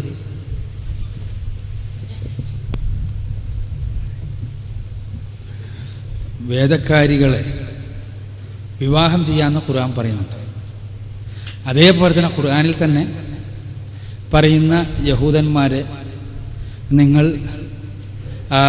ആത്മമിത്രങ്ങളാക്കി വെക്കരുത് എന്ന് പറയുന്നുണ്ട്. ഇതേപോലെ തന്നെ അവരെ വിശ്വസിക്കരുത് എന്ന് പറയുന്ന ഖുർആൻ വചനമല്ല, ഹദീസുകളിലുള്ള പരാമർശങ്ങൾ കാണാൻ കഴിയും. അതേപോലെ തന്നെ ഖുർആനിലും ആ രൂപത്തിലുള്ള പരാമർശങ്ങൾ കാണാൻ കഴിയും. ഇതെങ്ങനെ പ്രായോഗികമാവുകയാണ്? അതാണ് ജൂതന്മാരും ക്രിസ്ത്യാനികളെയും നിങ്ങൾ ആത്മമിത്രങ്ങളാക്കരുത്. ആത്മമിത്രമാക്കാതെ അങ്ങനെ കല്യാണം കഴിക്കുക വലിയ പ്രശ്നമാണ്. ഇവിടെ എന്താണ് പ്രശ്നം? പരിശുദ്ധ ഖുർആനിലെ ആയത്തുകളെ അവതരിപ്പിക്കപ്പെട്ട സാഹചര്യങ്ങളെ നമ്മൾ പരിഗണിക്കേണ്ടതുണ്ട്. അടിസ്ഥാനപരമായി ആ സാഹചര്യങ്ങൾ പരിഗണിക്കുക എന്നത് അത് ഖുർആനിലെ സൂക്തങ്ങൾ വ്യാഖ്യാനിക്കുമ്പോൾ ശ്രദ്ധിക്കേണ്ട അടിസ്ഥാനപരമായ കാര്യം. സബബുൻ നുസൂൽ എന്ന് പറയും, അവതരിപ്പിക്കപ്പെട്ട സന്ദർഭം. ഈ ജൂത ക്രൈസ്തവരെ ആത്മമിത്രങ്ങളാക്കരുത് എന്നും അതേപോലെ തന്നെ അവരെ വിശ്വസിക്കരുത് എന്നുമെല്ലാമുള്ള പരാമർശങ്ങൾ ഇപ്പോൾ ഖുർആനിലെ 5-ാമത്തെ അധ്യായം സൂറത്തുൽ മാഇദയിൽ 51-ാമത്തെ വചനത്തിലാണ് ഈ ജൂത ക്രിസ്ത്യാനികളെ നിങ്ങൾ ആത്മമിത്രങ്ങളാക്കരുത് എന്നുള്ള പരാമർശം കാണാൻ കഴിയും. എന്നാൽ 51 മുതൽ 59 വരെയുള്ള വചനങ്ങൾ വായിച്ചാൽ എന്തുകൊണ്ട് എന്നുമുണ്ട്. എന്താണ്? അവർ നിങ്ങളുടെ മതത്തെ കളിയും വിനോദവുമാക്കുന്നു. നിങ്ങൾക്ക് പുറത്തേക്ക് അവർ സ്നേഹം നടിക്കുന്നു, പക്ഷേ ആന്തരികമായി നിങ്ങളെ വഴിതെറ്റിക്കുവാനും നിങ്ങൾ നമസ്കരിക്കുമ്പോഴും നിങ്ങൾ ദൈവിക മാർഗമനുസരിച്ച് ജീവിക്കുമ്പോഴും നിങ്ങളെ അവർ കൊച്ചാക്കുകയും കളിയാക്കുകയും ചെയ്യുന്നു. നിങ്ങളുടെ മതത്തിൽ നിന്ന് നിങ്ങളെ കൊണ്ടുവരാൻ, നിങ്ങളെ മുന്നോട്ട് കൊണ്ടുപോകാൻ അവർ പരമാവധി പരിശ്രമിക്കുകയും ചെയ്യുന്നു. ഇവിടെ ജൂത ക്രൈസ്തവരെ കുറിച്ച് പ്രത്യേകമായി പറയാൻ പ്രത്യേകമായൊരു സബബുൻ നുസൂൽ കൂടിയിട്ട് അഥവാ അവതരണ പശ്ചാത്തലം കൂടിയുണ്ട്. എന്താണത്? റസൂലുള്ളാഹി സ്വല്ലല്ലാഹു അലൈഹി വസല്ലമയുടെ ഹിജ്റയ്ക്ക് ശേഷം അവിടെ മദീനയിലുണ്ടായിരുന്ന ജൂതന്മാരുണ്ട്. ആ ജൂതന്മാർ അവരുമായി റസൂലുള്ളാഹി സ്വല്ലല്ലാഹു അലൈഹി വസല്ലം നടത്തിയ ഒരു കരാറുണ്ട്. ഈ കരാറിൽ എന്താ പറഞ്ഞിരുന്നത്? എല്ലാ അർത്ഥത്തിലും പൂർണ്ണ സ്വാതന്ത്ര്യമുള്ള പൗരന്മാരാണ് അവിടുത്തെ ജൂതന്മാർ. അവരുടെ മതപരമായ വിഷയങ്ങളിൽ ഒരിക്കലും രാജ്യം ഇടപെടുകയില്ല. അവർക്ക് എല്ലാ അർത്ഥത്തിലുമുള്ള സ്വാതന്ത്ര്യമുണ്ട്. അവർക്ക് അവരുടെ മതമനുസരിച്ച് ജീവിക്കാം. അവർക്ക് ഒരു മുസ്ലിം വ്യക്തിയെ പോലെ തന്നെയുള്ള സ്വാതന്ത്ര്യങ്ങളുണ്ട്. പക്ഷേ അവിടെ ഒരു നിബന്ധന, രാജ്യത്തിന്റെ ശത്രുക്കൾക്കെതിരെ ഒരു രാജ്യത്തിന്റെ വാസികൾ എന്നുള്ള നിലക്ക്, അവിടുത്തെ പൗരന്മാർ എന്നുള്ള നിലക്ക് നിങ്ങൾ ഞങ്ങളോടൊപ്പം നിൽക്കണം. പൊതുശത്രു നമ്മുടെ രാജ്യത്തെ നശിപ്പിക്കുവാൻ വേണ്ടി വരുമ്പോൾ ആ പൊതുശത്രുവിന് അനുകൂലമായ നിലപാട് നിങ്ങൾ എടുത്തുകൂടാ. ഇതെല്ലാമാണ് ആ കരാറിന്റെ ഏറ്റവും അടിസ്ഥാനപരമായ കാര്യങ്ങൾ. അതിന്റെ അടിസ്ഥാനത്തിൽ പരസ്പരം കൊണ്ടും കൊടുത്തും പരസ്പരം നല്ല രീതിയിൽ സ്നേഹത്തോടു കൂടി ജീവിക്കുകയായിരുന്നു അവിടുത്തെ ജൂതന്മാരും മുസ്ലിങ്ങളും. എന്നാൽ ഒന്നാമത്തെ യുദ്ധം ഉണ്ടായി, ബദർ യുദ്ധം മുതൽ ഓരോ യുദ്ധത്തിലും ഇവരെന്താ ചെയ്തുകൊണ്ടിരുന്നത്? കഴിയുന്ന തലത്തിൽ മുസ്ലിങ്ങളെ ചതിക്കാൻ വേണ്ടി ശ്രമിച്ചു. അവിടെ ആത്മമിത്രങ്ങളാകുമ്പോൾ ഒരു സ്വാഭാവികമായ പ്രശ്നമുണ്ട്. നമ്മൾ യാതൊരു ഇതുമില്ലാത്ത രൂപത്തിലുള്ള ആത്മമിത്രങ്ങളാകുമ്പോൾ എല്ലാ അർത്ഥത്തിലുമുള്ള യോജിപ്പോടുകൂടി പോകുന്ന സമയത്ത്, എല്ലാ കാര്യങ്ങളും ഹൃദയം തുറക്കുന്ന സമയത്ത് ഇസ്ലാമിക സമൂഹത്തെ സംബന്ധിച്ചിടത്തോളം അവിടെ ഒരു ഹിഡൻ അജണ്ടയും ഒരു പരസ്യമായ അജണ്ട ഒന്നുമില്ല. മുസ്ലിങ്ങൾക്ക് മുസ്ലിം സമൂഹത്തിന്റെ രഹസ്യങ്ങൾ, പ്രത്യേകിച്ച് യുദ്ധത്തിന്റെ രംഗത്ത് ഈ സമൂഹത്തിന്റെ രഹസ്യങ്ങൾ പലതും ജൂതന്മാർ മറ്റുള്ളവർക്ക് എത്തിച്ചു കൊടുക്കുന്ന ചാരപ്രവർത്തനം നടത്തുന്ന അവസ്ഥാവിശേഷമുണ്ടായി. ഈ മുസ്ലിം സമൂഹത്തിന്റെ രഹസ്യങ്ങൾ എങ്ങനെ ജൂതന്മാർക്ക് കിട്ടുക? സ്വാഭാവികമായിട്ട് ആത്മമിത്രങ്ങളാണല്ലോ. ആ ആത്മമിത്രങ്ങൾ പരസ്പരം, അങ്ങനത്തെ പ്രശ്നമൊന്നുമില്ലല്ലോ, സമാധാനത്തിന്റെ സമയത്ത് പരസ്പരം ഇത് കൈമാറും. ആ കൈമാറ്റം ചെയ്യപ്പെട്ട വിവരങ്ങൾ യുദ്ധത്തിന്റെ സമയത്ത് ഒരു പ്രശ്നാധിഷ്ഠിതമായ സമയങ്ങളിൽ മറ്റുള്ളവർക്ക്, ശത്രുക്കൾക്ക് യഹൂദന്മാർ കൈമാറ്റം ചെയ്യുന്ന അവസ്ഥാവിശേഷമുണ്ടായി. ചില യുദ്ധങ്ങളിൽ ക്രൈസ്തവരും അങ്ങനെയുണ്ടായി. ക്രൈസ്തവരുമായിട്ടുണ്ടാക്കിയ ചില സന്ധികളെ, നജറാനിലെ ക്രൈസ്തവരും മറ്റുമായിട്ടെല്ലാം ഉണ്ടാക്കിയ ചില സന്ധികളെ യാതൊരു തത്വദീക്ഷയുമില്ലാതെ ഉള്ളിലൂടെ അവർ നശിപ്പിക്കുന്ന, സന്ധികളെ ലംഘിക്കുന്ന അവസ്ഥാവിശേഷമുണ്ടായി. ഈ ഒരു സന്ദർഭമാണ് ഈ ആയത്തിന്റെ അവതരണ പശ്ചാത്തലം എന്ന് നമ്മൾ മനസ്സിലാക്കണം. അവിടെ ജൂത ക്രൈസ്തവരെ കുറിച്ച് പറയുന്നുണ്ട്, അതേപോലെ മുശ്രിക്കുകളെ കുറിച്ച് പറയുന്നുണ്ട്, കാഫറുകളെ കുറിച്ച് പറയുന്നുണ്ട്. അവരെ ആത്മമിത്രങ്ങളാക്കരുത് എന്നുള്ള പരാമർശങ്ങൾ കാണാൻ കഴിയും. ഇതെല്ലാം തന്നെ ഏതൊരു തലത്തിലാണ് എന്ന് നമ്മൾ മനസ്സിലാക്കുകയും വേണം. അതേസമയം പരിശുദ്ധ ഖുർആൻ കൃത്യമായി പഠിപ്പിച്ച ഒരു കാര്യമുണ്ട്. ഏതാണത്? ലാ യൻഹാകുമുല്ലാഹു അനില്ലദീന ലം യുഖാതിലൂകും ഫിദ്ദീനി വലം യുഖ്രിജൂകും മിൻ ദിയാരികും അൻ തബർറുഹും വതുഖ്സിതു ഇലൈഹിം. ഖുർആനിലെ 60-ാമത്തെ അധ്യായം സൂറത്ത് മുംതഹിനയിലെ 8-ാമത്തെ വചനം. അഥവാ നിങ്ങളുമായി യുദ്ധത്തിലേർപ്പെടാത്ത, നിങ്ങൾ ഈ മതം സ്വീകരിച്ചു എന്നതിന്റെ പേരിൽ നിങ്ങളുടെ വീടുകളിൽ നിന്ന് നിങ്ങളെ പുറത്താക്കാത്ത അമുസ്ലിങ്ങളുമായി, അത് ആരായിരുന്നാലും അവരുമായി നല്ല ബന്ധം പുലർത്തുന്നതിനോ അവരുമായി നീതി പുലർത്തുന്നതിനോ അള്ളാഹു നിങ്ങളെ എതിർക്കുന്നില്ല എന്നുള്ള വചനം. അള്ളാഹു നീതി പുലർത്തുന്നവരെയാണ് ഇഷ്ടപ്പെടുന്നത് എന്നുള്ള വചനം. അവിടെ എന്താണ്? ഇവിടെ ശത്രുതയിൽ നിൽക്കുന്ന ആളുകളുമായി യാതൊരു ബന്ധവും ഉണ്ടാകാൻ പാടില്ല എന്നുള്ളതാണ് ഇസ്ലാമിന്റെ നിയമം. അവിടെ യാതൊരു ബന്ധം ഉണ്ടാകാൻ പാടില്ല എന്നുള്ളതായി ജൂത ക്രൈസ്തവരായിരുന്നാലും ജൂത ക്രൈസ്തവരെ പ്രത്യേക സംഭവം വെച്ചുകൊണ്ട് ഉള്ള പരാമർശം. അതേസമയം അതല്ലാത്തവരാണെങ്കിലും ഇസ്ലാമുമായി ശത്രുതയിൽ, ഇസ്ലാമിനെ തകർക്കാൻ വേണ്ടി എല്ലാ പദ്ധതികളും രഹസ്യമായും പരസ്യമായും ആ പദ്ധതികളിൽ ഏർപ്പെട്ടിരിക്കുന്ന ഇസ്ലാമിന്റെ ശത്രുക്കളുമായി, ആ ശത്രുക്കളുമായി ആത്മബന്ധം പുലർത്തുന്ന ഒരവസ്ഥാവിശേഷം ഇസ്ലാമിക രാഷ്ട്രത്തിലൊരു മുസ്ലിമിന് ഉണ്ടായിക്കൂടാ. അതേസമയം ഈ രൂപത്തിൽ അവരെ പുറത്താക്കാൻ ശ്രമിക്കാത്ത ആളുകളുമായി ബന്ധപ്പെടുന്നതിനോ നീതി പുലർത്തുന്നതിനോ ഒന്നും തന്നെ ഇസ്ലാം എതിരുമല്ല. അതുകൊണ്ട് തന്നെ ഇസ്ലാമിന്റെ പച്ച ശത്രുക്കളല്ലാത്ത, ശത്രുക്കളോടുള്ള പൊതു നിലപാട് ഇവിടെ വിശദീകരിച്ചു കഴിഞ്ഞു. ആ പച്ച ശത്രുക്കളല്ലാത്ത സാധാരണക്കാരായ വേദക്കാരുമായി വൈവാഹിക ബന്ധത്തിൽ ഏർപ്പെടുന്നതിന് ഇസ്ലാം, വൈവാഹിക ബന്ധം എന്ന് പറയുമ്പോൾ വേദക്കാരിൽപ്പെട്ട സ്ത്രീകളെ മുസ്ലിങ്ങൾ വിവാഹം ചെയ്യുന്നതിന് ഇസ്ലാം വിലക്കുന്നില്ല. അത് ഇസ്ലാമിന്റെ പച്ച ശത്രുക്കളാകുമ്പോൾ സ്വാഭാവികമായും മറ്റേ നിയമം അവിടെ ബാധകമാവുകയും ചെയ്യും. സാധാരണക്കാരായ ആളുകളെ കുറിച്ചുള്ളതാണ് ഈ നിയമം എന്നാണ് ഈ ഖുർആനിലെ 5-ാമത്തെ അധ്യായം സൂറത്തുൽ മാഇദയിലെ 5-ാമത്തെ വചനത്തിലാണ് ഈ ജൂത ക്രൈസ്തവരായ വേദക്കാരായ സ്ത്രീകളെ വിവാഹം ചെയ്യുന്നതിന് വിരോധമില്ല എന്നുള്ള വചനം നമുക്ക് കാണാൻ കഴിയുക. ആ വചനത്തെ വ്യാഖ്യാനിച്ചുകൊണ്ട് പണ്ഡിതന്മാർ പറയുന്നത് നമുക്ക് കാണാൻ കഴിയും. അതേസമയം അവിടെയും നമ്മൾ ശ്രദ്ധിക്കേണ്ട ഒരടിസ്ഥാനപരമായ കാര്യമുണ്ട്. അവിടെയും ഒരു മുസ്ലിമിനെ സംബന്ധിച്ചിടത്തോളം അയാൾ ആദർശത്തിന് വളരെയധികം പ്രാധാന്യം നൽകുകയും അയാളുടെ അടുത്ത ജനറേഷൻ, അടുത്ത തലമുറ ഈ ആദർശമനുസരിച്ച് ജീവിക്കും എന്ന് ഉറപ്പുവരുത്തുകയും ചെയ്യേണ്ട ഉത്തരവാദിത്തമുണ്ട്. ആ ഉത്തരവാദിത്തം നിർവഹിക്കുവാൻ കഴിയുന്ന രീതിയിലാകണം അത്തരം വിവാഹങ്ങൾ ഉണ്ടെങ്കിൽ തന്നെ എന്നാണ് പ്രവാചകന്റെയും സഹാബത്തിൻ്റെയും എല്ലാം ജീവിത ചര്യയിൽ നിന്ന് മനസ്സിലാക്കാൻ കഴിയുന്നത്. ഇവിടെ യാതൊരു വൈരുദ്ധ്യവുമില്ല. നേരത്തെ പറഞ്ഞത് ശത്രുക്കളായ ആളുകളോടുള്ള നിലപാടിനെ കുറിച്ചാണ്. ആ ശത്രുക്കളായ ആളുകളല്ലാത്തവരെ കുറിച്ചുള്ള നിലപാട് മറ്റൊരു സ്ഥലത്ത് പറഞ്ഞു. പ്രവാചകൻ തന്നെ അദ്ദേഹത്തിന്റെ കൊള്ളക്കൊടുക്കകളിൽ ഏറ്റവും വലിയ ശത്രുത ഉണ്ടായിരുന്ന ജൂതന്മാരെ ഉപയോഗപ്പെടുത്തിയിരുന്നു നമുക്ക് കാണാൻ കഴിയും. റസൂലുള്ളാഹി സ്വല്ലല്ലാഹു അലൈഹി വസല്ലം അദ്ദേഹത്തിന്റെ മരണത്തിന്റെ സമയത്ത് അദ്ദേഹത്തിന്റെ പടയങ്കി ഒരു ജൂതന്റെ അടുത്തായിരുന്നു, പണയത്തിലായിരുന്നു എന്ന് നമുക്കറിയാം.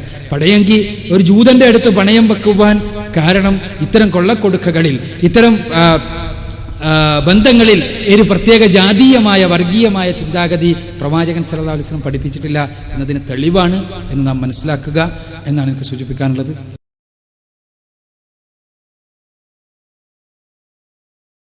എൻ്റെ പേര് മണി, ഇവിടെ കഞ്ചിക്കോടാണ് വീട്, NS കോളേജിൽ പഠിക്കുന്നു. പിന്നെ എൻ്റെ ചോദ്യം, നമ്മളിപ്പോൾ ബഹുഭാര്യത്വത്തെക്കുറിച്ച് എന്താ അഭിപ്രായം? ബഹുഭാര്യത്വം ഇസ്ലാം മതപ്രകാരം ഒരാൾക്ക് എത്ര വേണമെങ്കിലും കെട്ടാം, ഒരു 3 or 4. പക്ഷേ ജീവിതത്തിൽ ഒരേ ഒരു പങ്കാളി മാത്രം എന്നാണ് ഇപ്പോൾ എയ്ഡ്സിനെതിരെയുള്ള നമ്മുടെ തത്വം. അങ്ങനെ ഇരിക്കുമ്പോൾ എങ്ങനെയാ?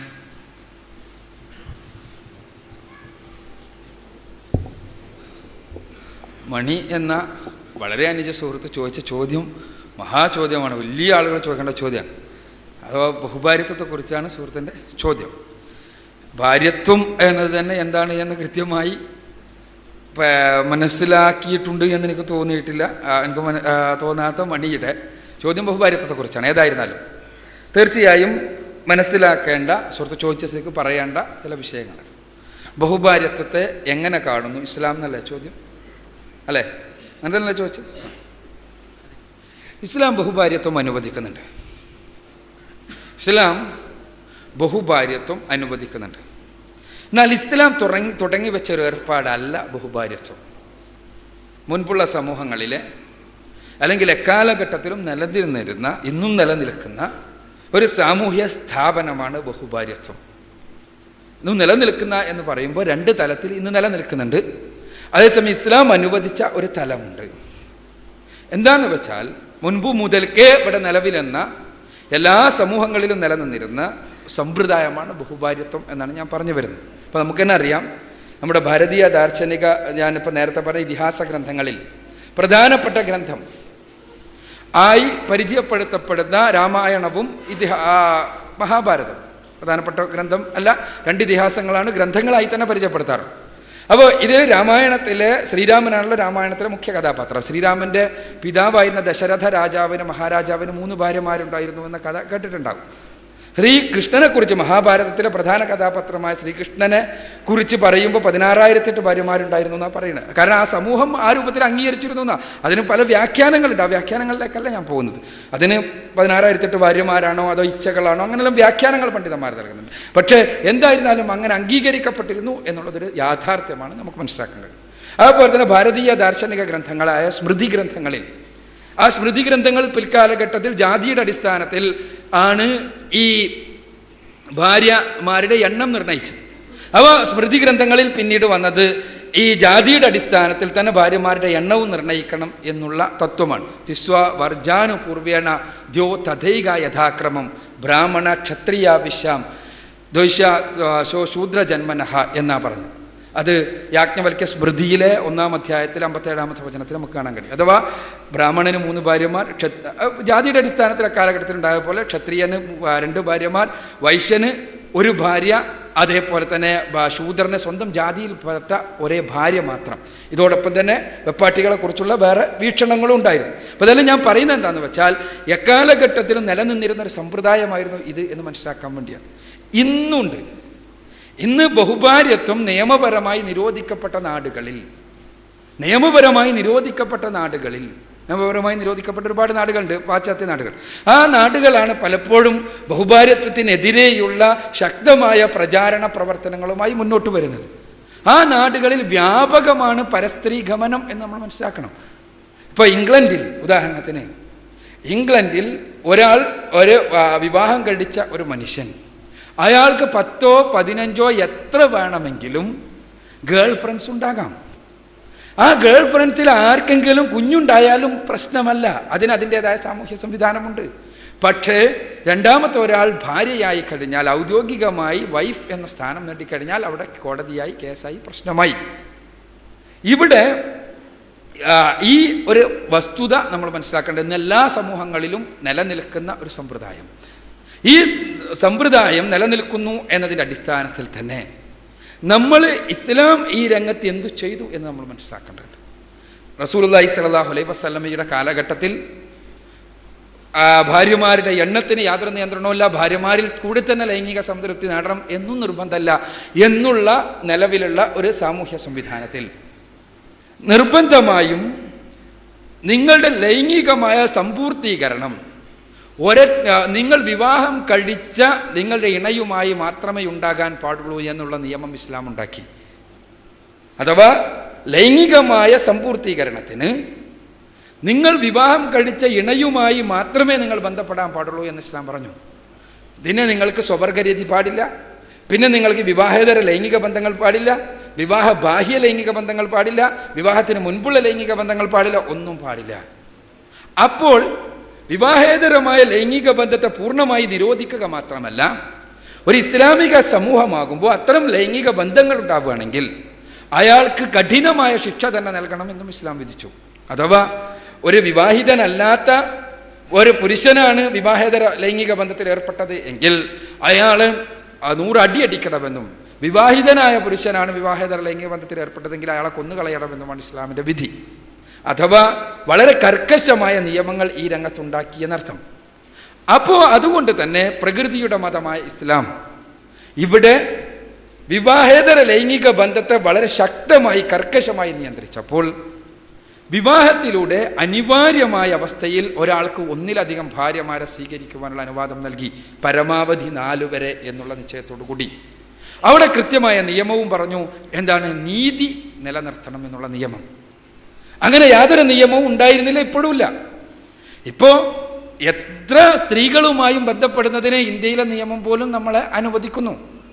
പക്ഷേ ആ സ്ത്രീകളെ എത്ര സ്ത്രീകളുമായും ബന്ധപ്പെടാം, ആ സ്ത്രീകളുടെ അപ്പോൾ കടപ്പാട് അപ്പോൾ തന്നെ തീർക്കണം എന്നുള്ളതാണ് പാശ്ചാത്യ നാടുകളിലെ നിയമം. ഇസ്ലാം അത് അനുവദിക്കുന്നില്ല. ആരോടെങ്കിലും നിങ്ങൾക്ക് ലൈംഗികമായി ഒന്നിലധികം സ്ത്രീകളുമായി ബന്ധപ്പെടേണ്ട അനിവാര്യതയുണ്ടെങ്കിൽ അത് വിവാഹത്തിലൂടെയാകണം എന്നുള്ളതാണ് ഇസ്ലാമിൻ്റെ നിയമം. വളരെ സരളമായി നമുക്ക് ഒരു ഉദാഹരണം പറയാം. നമ്മൾ ഇപ്പോൾ ഇവിടെ മലമ്പുഴ ഗാർഡനിൽ പോയാൽ മലമ്പുഴ ഗാർഡനിൽ ഇങ്ങനെ നമ്മൾ നടന്നു പോകുമ്പോൾ ഒരുപാട് കുറ്റികൾ നമുക്ക് കാണും. കുറ്റികൾ അവിടെ എല്ലാം എഴുതി വെച്ചിട്ടുണ്ടാവും, ഇവിടെ തുപ്പുക, സ്പിറ്റ് ഹിയർ, അല്ലേ? ഇവിടെ തുപ്പുക എന്ന് എഴുതി വെച്ചാൽ അതിനർത്ഥം എന്താണ്? അവിടെയേ തുപ്പാവൂ എന്നാണ്. അവിടെ എത്തിയ ഒരാൾ ഇടങ്ങാറായി ബുദ്ധിമുട്ടി അവിടെ കുറച്ച് തുപ്പണം എന്നല്ല പറയുന്നത്. തുപ്പേണ്ടവർ അവിടെയേ തുപ്പാവൂ എന്നാണ് ഇതിനർത്ഥം, അല്ലേ? പുറത്ത് പാടില്ല എന്ന്.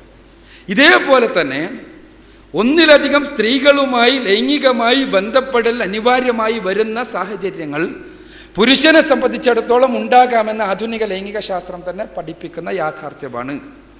അങ്ങനെയുണ്ടാകുമെങ്കിൽ അപ്പോൾ വിവാഹത്തിലൂടെ മാത്രമേ പാടുള്ളൂ എന്നുള്ളതാണ് ഇസ്ലാമിൻ്റെ നിയമം. ഈ നിയമത്തിന് വൈയക്തികമായും സാമൂഹികമായും അനിവാര്യതകൾ ഉണ്ടാകുന്ന അവസ്ഥകളുണ്ട്. ഇസ്ലാമിക നിയമത്തിൻ്റെ സവിശേഷത ഒരു മുസ്ലിം ആ നിയമത്തിൽ ഒതുങ്ങി നിന്നുകൊണ്ട് തന്നെ നിർബന്ധമായും ജീവിക്കണം എന്നുള്ളതാണ്. വ്യക്തിപരമായി ചിലപ്പോൾ ഒന്നിലധികം ഭാര്യമാരെ സ്വീകരിക്കൽ അനിവാര്യമാകുന്ന അവസ്ഥകളുണ്ട്, സാമൂഹികമായി അനിവാര്യമാകുന്ന അവസ്ഥകളുണ്ട്. വൈയക്തികമായ അവസ്ഥകളെ ഞാൻ നേരത്തെ പറഞ്ഞതുപോലെ പുരുഷ ലൈംഗികതയും സ്ത്രീ ലൈംഗികതയും തമ്മിലുള്ള വ്യത്യാസം തന്നെയാണ്. ഒന്ന് വൈയക്തികമായ അവസ്ഥ, വളരെ വിശദീകരിക്കേണ്ടതില്ല. ലൈംഗിക പഠനങ്ങൾ പരിശോധിച്ചാൽ നമുക്ക് കാണാൻ കഴിയുന്നതാണ്. ചില പുരുഷന്മാർക്കെങ്കിലും അവരുടെ ധാർമ്മിക ജീവിതം പൂർണ്ണമായി മുന്നോട്ട് നയിക്കണമെങ്കിൽ ഒരു സ്ത്രീ എന്നുള്ള സിദ്ധാന്തം ശരിയാവുകയില്ല എന്നുള്ളത് ലൈംഗിക ശാസ്ത്രം സമ്മതിക്കുന്ന യാഥാർത്ഥ്യമാണ്. നമ്മുടെ കേരളത്തിലെ പോലും സമൂഹം അംഗീകരിക്കുന്ന യാഥാർത്ഥ്യമാണ്, അല്ലേ? കേരള സമൂഹം അംഗീകരിക്കുക എന്ന് പറയുമ്പോൾ നമ്മുടെ സാംസ്കാരിക വകുപ്പ് പുറത്തിറക്കിയൊരു പോസ്റ്റർ നമ്മളെല്ലാവരും കണ്ടതാണ്. നിങ്ങൾക്ക് ഓർമ്മ ഉണ്ടോ എന്ന് എനിക്കറിയില്ല, പത്രങ്ങളിൽ വാർത്തയായി വന്നിരുന്നു. എയ്ഡ്സിനെതിരെയുള്ള ക്യാമ്പയിനോടനുബന്ധിച്ച് നമ്മുടെ സാംസ്കാരിക വകുപ്പ് പുറത്തിറക്കിയ ഒരു പോസ്റ്റർ എന്തായിരുന്നു? ഒരു യുവാവ് സൂട്ട് കേസെല്ലാം പിടിച്ച് യാത്രക്ക് ഒരുങ്ങിക്കൊണ്ട് പുറത്തിറക്കുന്ന സമയത്ത് അയാളുടെ ഭാര്യ തൻ്റെ കയ്യിലെ ഗർഭനിരോധന ഉറയുടെ പാക്കറ്റ് നീട്ടിയിട്ട് പറയുകയാണ്, ഇതുകൂടി ബാഗിൽ വെച്ചോ, ചേട്ടൻ എനിക്ക് ശരിക്കും അറിയാലോ, ചേട്ടൻ തിരിച്ചു വരുമ്പോൾ വല്ല രോഗമായിട്ട് ഇങ്ങോട്ട് വരണ്ട എന്നാണ് കേരളത്തിലെ സാംസ്കാരിക വകുപ്പ് പുറത്തിറക്കിയതാണ്. അപ്പോൾ നമ്മുടെ സാമൂഹിക അവസ്ഥയെക്കുറിച്ച് നമുക്കറിയാം, നമ്മൾ നിഷേധിച്ചിട്ട് കാര്യമൊന്നുമില്ല. നമ്മുടെ പട്ടണങ്ങളും ഗ്രാമങ്ങളും എല്ലാം തന്നെ ഇന്ന് അഭിസാരികകളും അതല്ലാതെ സ്വവർഗരതിയിൽ ഏർപ്പെടുന്നവരെയും കൊണ്ട് നിറഞ്ഞിരിക്കുന്നു. അവിടെ നമ്മുടെ പഠനം കാണിക്കുന്നത്, ഇപ്പോൾ അടുത്ത എയ്ഡ്സുമായി ബന്ധപ്പെട്ട ഒരു പഠനം ഉണ്ടായിരുന്നു എറണാകുളം സിറ്റി ബേസ് ചെയ്തിട്ട്. ആ പഠനം കാണിച്ചത് സ്വവർഗരതിയിലും അതേപോലെ തന്നെ വിവാഹേതര ബന്ധങ്ങളിലും ഏർപ്പെടുന്ന പുരുഷന്മാരിൽ 80% വിവാഹിതരാണെന്നുള്ള യാഥാർത്ഥ്യമാണ്. ആ യാഥാർത്ഥ്യം നൽകുന്ന വസ്തുതകളുമായി നമ്മൾ നിഷേധാത്മകമായി സംസാരിച്ചതുകൊണ്ട് കാര്യമില്ല. ഇസ്ലാമികമായി പറഞ്ഞാൽ ഒരാൾക്ക് അനിവാര്യമെങ്കിൽ അത്തരമൊരവസ്ഥ വരികയാണെങ്കിൽ, അത്തരമൊരവസ്ഥ നേരിടേണ്ടി വരികയാണെങ്കിൽ തീർച്ചയായും ഒന്നിലധികം സ്ത്രീകളെ വിവാഹം കഴിച്ചുകൊണ്ട് സംരക്ഷിച്ചുകൊണ്ട് പൂർണ്ണമായ ഉത്തരവാദിത്തം ഏറ്റെടുത്തുകൊണ്ട് അവരുമായി ബന്ധപ്പെടുവാൻ അനുവദിക്കുന്നതിന് പുറത്ത് പാടില്ല എന്ന് പറഞ്ഞു. ഇതേപോലെ തന്നെ വൈയക്തികമായി വരുന്ന അവസ്ഥകളുണ്ട്. ഇപ്പോൾ ഭാര്യ വന്ധ്യയാകാം, കുഞ്ഞുങ്ങൾ ഉണ്ടാകാത്ത സ്ത്രീയാകുന്ന അവസരത്തിൽ ചിലപ്പോൾ അവളെ ഒഴിവാക്കി വിടണം എന്നാണ് പലപ്പോഴും പല ഗ്രന്ഥങ്ങളും പറയുന്നത്. വന്ധ്യയാണെങ്കിൽ 8 മാസം കഴിഞ്ഞാൽ അവളെ ഒഴിവാക്കണം എന്നാണ് വന്ധ്യാഷ്ടമേധി വേദ്യാബ്ധാം എന്നാണ് നമുക്ക് കാണാൻ കഴിയാം മനുസ്മൃതിയിൽ. അപ്പോൾ അത് ആ കാലഘട്ടത്തിലുണ്ടായിരുന്ന നിയമമാണ്, ഇപ്പോൾ അത് ബാധകമാണ് എന്നാരെങ്കിലും പറഞ്ഞു എന്നല്ല ഞാൻ ഈ പറയുന്നത്. എന്താണെന്ന് വെച്ചാൽ വന്ധ്യ ആണെങ്കിൽ അവളെ 8 വർഷം വരെ നോക്കിയിട്ട് പിന്നീട് കുട്ടികൾ ഉണ്ടാകുന്നില്ലെങ്കിൽ ഒഴിവാക്കാം എന്നൊരു നിയമം നിലനിന്നിരുന്നു. എന്നാൽ ഇസ്ലാം പറഞ്ഞത് വന്ധ്യയാണെങ്കിൽ ഒഴിവാക്കണം എന്നല്ല. തീർച്ചയായും വന്ധ്യക്കടക്കം ഉള്ള തൻ്റെ ഭർത്താവിലുള്ള കുഞ്ഞുങ്ങളെ പോറ്റാൻ കഴിയുന്ന രീതിയിൽ അയാൾ മറ്റൊരു ഭാര്യയെ സ്വീകരിക്കാം. അയാൾക്ക് അവളെ പെരുവഴിയിൽ പിന്നെ സംരക്ഷണത്തിന് ആളില്ലാത്ത രൂപത്തിൽ ഒഴിവാക്കുകയല്ല. അതേപോലെ തന്നെ ഭാര്യയ്ക്ക് ലൈംഗികമായ പ്രയാസങ്ങളുള്ള അവസ്ഥകൾ ഉണ്ടാകാം. ചില മാറാ രോഗങ്ങൾ കാരണം വർഷങ്ങളോളം ലൈംഗിക ബന്ധം പാടില്ല എന്ന് വിധിക്കുന്ന അവസ്ഥയുണ്ടാകാം. ആ സമയത്ത് അവളെ ഒഴിവാക്കുകയോ വിവാഹേതര ലൈംഗിക ബന്ധത്തിൽ ഏർപ്പെടുകയോ ചെയ്യുകയല്ല, അവളെ നിലനിർത്തിക്കൊണ്ട് തന്നെ മറ്റൊരു ഭാര്യയെ സ്വീകരിക്കാമെന്ന് ഇസ്ലാം പഠിപ്പിക്കുന്നു. ഇതേപോലെയുള്ള വൈയക്തികമായ അവസ്ഥകളുണ്ട്, സാമൂഹികമായ അവസ്ഥകളുണ്ട്. ബഹുഭാര്യത്വം അനിവാര്യമാകുന്ന സാമൂഹികമായ അവസ്ഥകൾ പുരുഷന്മാരുടെ എണ്ണം സ്ത്രീകളുടെ എണ്ണത്തേക്കാൾ കുറവ് വരുന്ന അവസ്ഥയാണ്. ഇന്നും കേരളത്തിൽ അങ്ങനെയാണ്. പുരുഷന്മാരുടെ എണ്ണം സ്ത്രീകളുടെ എണ്ണത്തേക്കാൾ കുറവാണ്. അങ്ങനെയാകുമ്പോൾ അത് സ്വാഭാവിക സമൂഹങ്ങളിൽ അങ്ങനെയാണ് ഉണ്ടാവുക. അതിന് കാരണം ഭ്രൂണങ്ങൾക്ക് രോഗപ്രതിരോധ ശേഷി, ഇമ്മ്യൂണിറ്റി കൂടുതലാണ് എന്നുള്ളതാണ്. നിങ്ങളിപ്പോൾ അടുത്ത ഏതെങ്കിലും ഒരു ഹോസ്പിറ്റലിൽ പോയിട്ട് നാച്ചുറൽ ആയി ഭ്രൂണ മരിച്ച സംഭവങ്ങൾ എടുത്ത് നോക്കിയാൽ കൂടുതൽ ഭ്രൂണങ്ങളായിരിക്കും മരിച്ചിട്ടുണ്ടാവുക, കൂടുതൽ ഭ്രൂണങ്ങളായിരിക്കും. അതിന് കാരണം ഇതാണ്. എന്തായാലും ഇന്ന് പെൺഭ്രൂണഹത്യകൾ വേറെ തലാണ്. അത് ഇസ്ലാം പറയുന്ന ഒരു സമൂഹത്തിൻ്റെ അവസ്ഥ അല്ല. പെൺഭ്രൂണഹത്യ എന്നുള്ളത് നമ്മൾ ഇടപെടുന്നതാണ്. അതേസമയം നാച്ചുറലായി പ്രകൃതിപരമായി നോക്കുമ്പോൾ പെൺഭ്രൂണത്തിന് ആൺഭ്രൂണത്തെക്കാൾ കൂടുതൽ പ്രതിരോധ ശേഷിയുണ്ടെന്നുള്ളത് കൊണ്ട് തന്നെ പെണ്ണുങ്ങളായിരിക്കും പൊതുവെ സമൂഹത്തിൽ എണ്ണം കൂടുതൽ. അപ്പോൾ എണ്ണം കൂടുതൽ വരുന്ന സ്ത്രീകളെ സംരക്ഷിക്കപ്പെടേണ്ടതുണ്ട്. അവർക്കും ലൈംഗികത എന്നുള്ളത് ആസ്വദിക്കപ്പെടേണ്ടതുണ്ട്. തീർച്ചയായും അതും അവരുടെ അവകാശമാണ്. ഇസ്ലാമികേതരമായ സമൂഹത്തിൽ അവർക്ക് എന്ത് ചെയ്യാൻ പറ്റും? ഇസ്ലാമികേതര സമൂഹത്തിൽ സ്വാഭാവികമായിട്ടും നേരത്തെ പറഞ്ഞ പോലെ അഭിസാരികകളായോ മറ്റോ എല്ലാം മാറുന്ന അവസ്ഥാവിശേഷമുണ്ടാകാം. എന്നാൽ ഇസ്ലാം അത് വളരെ ശക്തമായി കർക്കശമായി പറഞ്ഞതുകൊണ്ട് തന്നെ ഇത്തരം അവസ്ഥകളിൽ പുരുഷൻ ഒന്നിലധികം സ്ത്രീകളെ ഭാര്യമാരായി സ്വീകരിക്കുക എന്നത് അനിവാര്യമായി തീരും, സാമൂഹികമായ അനിവാര്യതയാകും.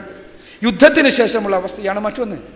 യുദ്ധം കഴിയുമ്പോൾ സ്വാഭാവികമായും പുരുഷന്മാരാണ് നേർക്ക് നേരെ യുദ്ധത്തിൽ പങ്കെടുക്കുന്നത്, മരണപ്പെടും പല പുരുഷന്മാരും. അപ്പോൾ സമൂഹത്തിൽ വിധവകളുടെ എണ്ണം വർദ്ധിക്കും. ആ വിധവകളെ എന്ത് ചെയ്യണം?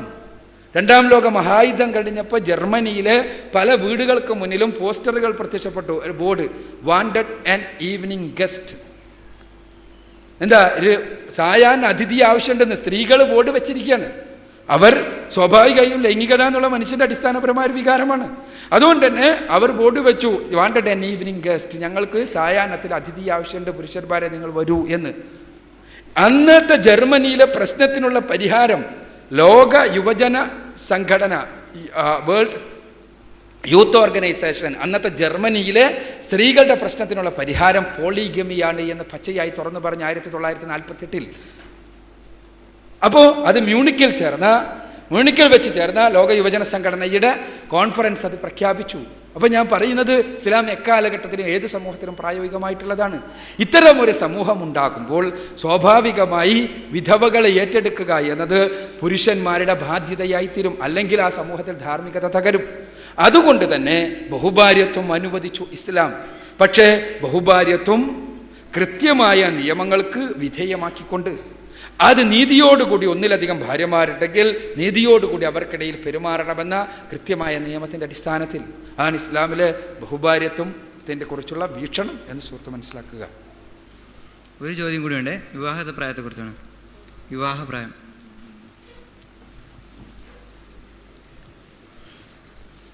വിവാഹപ്രായത്തെക്കുറിച്ചുള്ള ഇസ്ലാമികമായ വീക്ഷണമാണ് സുഹൃത്തിൻ്റെ ചോദ്യം അല്ലേ? സ്ത്രീകൾക്ക് മാത്രമാണ് സ്ത്രീകൾ 18 വയസ്സിൻ്റെ സ്ത്രീകളുടെ വിവാഹപ്രായത്തെക്കുറിച്ച്, സ്ത്രീ ആയിരുന്നാലും പുരുഷനായിരുന്നാലും വിവാഹപ്രായത്തെക്കുറിച്ചുള്ള ഇസ്ലാമികമായ വീക്ഷണം വളരെ അടിസ്ഥാനപരമാണ്. ഇസ്ലാം പ്രകൃതി മതമാണ്. പ്രകൃതിയുമായി 100% യോജിക്കുന്നതാണ് ഇസ്ലാമിൻ്റെ എല്ലാ നിയമങ്ങളും നിങ്ങൾക്ക് കാണാൻ കഴിയും നിങ്ങൾ പഠിച്ചാൽ. ആ പ്രകൃതി മതമായ ഇസ്ലാം വിവാഹത്തിന് വെക്കുന്ന അടിസ്ഥാനപരമായ നിബന്ധന അവർക്ക് പ്രായപൂർത്തി എത്തണം എന്നുള്ളതാണ്. പ്രായപൂർത്തി എത്തിയ ഒരു പുരുഷനും സ്ത്രീക്കും വിവാഹം കഴിക്കുവാൻ അവകാശമുണ്ട്. അടിസ്ഥാനപരമായി ഇസ്ലാം പറയുന്നത് അങ്ങനെയാണ്. വിവാഹം കഴിക്കുവാൻ അവകാശമുണ്ട്. എന്തുകൊണ്ടെന്നാൽ വിവാഹത്തിലൂടെ മാത്രമേ ലൈംഗിക സമ്പൂർത്തീകരണം നടക്കാൻ പാടൂ. അതുകൊണ്ട് തന്നെ വിവാഹം കഴിക്കുവാൻ അവർക്ക് അവകാശമുണ്ട്. എന്നാൽ സമൂഹത്തിന് അല്ലെങ്കിൽ അവരുടെ പാരൻസിന് ആ കുട്ടികൾക്ക് ആരായിരുന്നാലും തങ്ങളുടെ വിദ്യാഭ്യാസവും മറ്റു പ്രശ്നങ്ങളുമായി ഒരു പ്രത്യേക കാലം കഴിഞ്ഞിട്ട് വിവാഹം പറ്റൂ എന്ന് തീരുമാനിക്കുന്നതിന് ഇസ്ലാം എതിരല്ല. ഇസ്ലാം എല്ലാവരും പ്രായപൂർത്തി എത്തുന്നതോടുകൂടി വിവാഹം കഴിച്ചോളണം എന്ന് ഇസ്ലാം പറഞ്ഞിട്ടില്ല. മറിച്ച് ഇവിടെ നമ്മുടെ നിയമസംഹിതകൾക്ക് വരുന്നൊരു പ്രശ്നം എന്താണെന്ന് വെച്ചാൽ അത് പലപ്പോഴും മാനവിക പക്ഷത്ത് നിൽക്കുന്നില്ല, പ്രകൃതിയുടെ പക്ഷത്ത് നിൽക്കുന്നില്ല.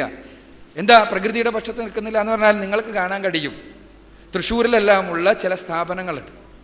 ആ സ്ഥാപനങ്ങളിൽ പിതാക്കളില്ലാതെ അല്ലെങ്കിൽ പിതാക്കളില്ലാത്ത കുഞ്ഞുങ്ങളെ പോറ്റാൻ വേണ്ടിയുള്ള സ്ഥാപനങ്ങൾ. അവിടെ 16, 17, 14 വയസ്സുള്ള പെൺകുട്ടികൾ ഗർഭിണികളായതിനു ശേഷം അവിടെ പോയി താമസിക്കുകയും പ്രസവിക്കുകയും കുഞ്ഞുങ്ങൾ ആ സ്ഥാപനത്തിന് കൊടുത്തിട്ട് അവർ കന്യകകളായി തിരിച്ചു വരികയും ചെയ്യുന്നു. സ്ഥാപനങ്ങളുണ്ട്. ഇവിടെ എന്താ സംഭവിക്കണേ? ഇവിടെ എന്താ വെച്ചാൽ വിവാഹ പ്രായത്തെക്കുറിച്ച് നമുക്ക് നിയമമുണ്ട്. ആ നിയമം പക്ഷേ ലൈംഗികതയുടെ വിഷയത്തിൽ നമുക്ക് പുലർത്താൻ കഴിയുന്നില്ല. അവിടെ കുടുംബം എന്നുള്ള സങ്കല്പം തന്നെ തകരുകയാണ് അവിടെ ചെയ്യുന്നത്. അവിടെ ഇസ്ലാം അത് പാടില്ല എന്നുള്ളതാണ് ഇസ്ലാമികമായ വീക്ഷണം. സ്വാഭാവികമായിട്ടും ഒരു പുരുഷന് ഇപ്പോൾ അയാളുടെ ആ വിവാഹത്തെക്കുറിച്ച് അയാൾക്ക് പ്രായപൂർത്തി എത്തുമ്പോൾ തന്നെ വിവാഹം കഴിക്കണമെന്നല്ല, അയാൾക്ക് തനിക്ക് വിദ്യാഭ്യാസം വേണം, അപ്പോൾ വിദ്യാഭ്യാസ കാലത്ത് വിവാഹം പ്രയാസമാണ്, അതുകൊണ്ട് വിവാഹം കുറച്ച് നീട്ടി വെക്കണം എന്ന് തീരുമാനിക്കാനുള്ള അവകാശമുണ്ട്. അതേപോലെ തന്നെ സ്ത്രീക്കുണ്ട്. അവരുടെ പേരൻസിന് ഇവരുടെ കൺസെൻറ്റോട് കൂടി ചെയ്യാനുള്ള അധികാരമുണ്ട്. അതേപോലെ തന്നെ സമൂഹത്തിന് സാമൂഹ്യമായ പ്രശ്നങ്ങളുടെ പ്രയാസങ്ങളുടെ അടിസ്ഥാനത്തിൽ ഇതിന് അവകാശമുണ്ട്. പക്ഷേ അപ്പോൾ തന്നെ സമൂഹം അധാർമികതയിലേക്ക് ഇവർ പോകാതിരിക്കാൻ നോക്കേണ്ട ഉത്തരവാദിത്വം സമൂഹത്തിനുണ്ട്. അപ്പോൾ ആ കാര്യങ്ങളാണ് ഇസ്ലാമികമായി ഈ രംഗത്തുള്ള വീക്ഷണം.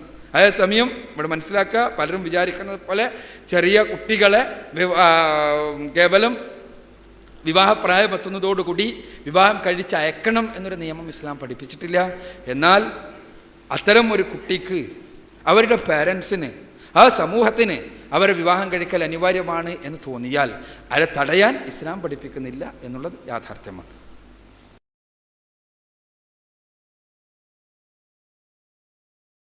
എൻ്റെ പേര് ജോണി തോമസ്, ഞാൻ നിലമ്പൂർ താമസം. ആദ്യം ഈ സമയം നമുക്ക് ഇവിടെ കൂട്ടിയതിന് ഞാൻ ദൈവത്തിന് നന്ദി പറഞ്ഞിട്ട് ഞാൻ എൻ്റെ ക്വസ്റ്റ്യൻ ആരംഭിക്കുന്നു.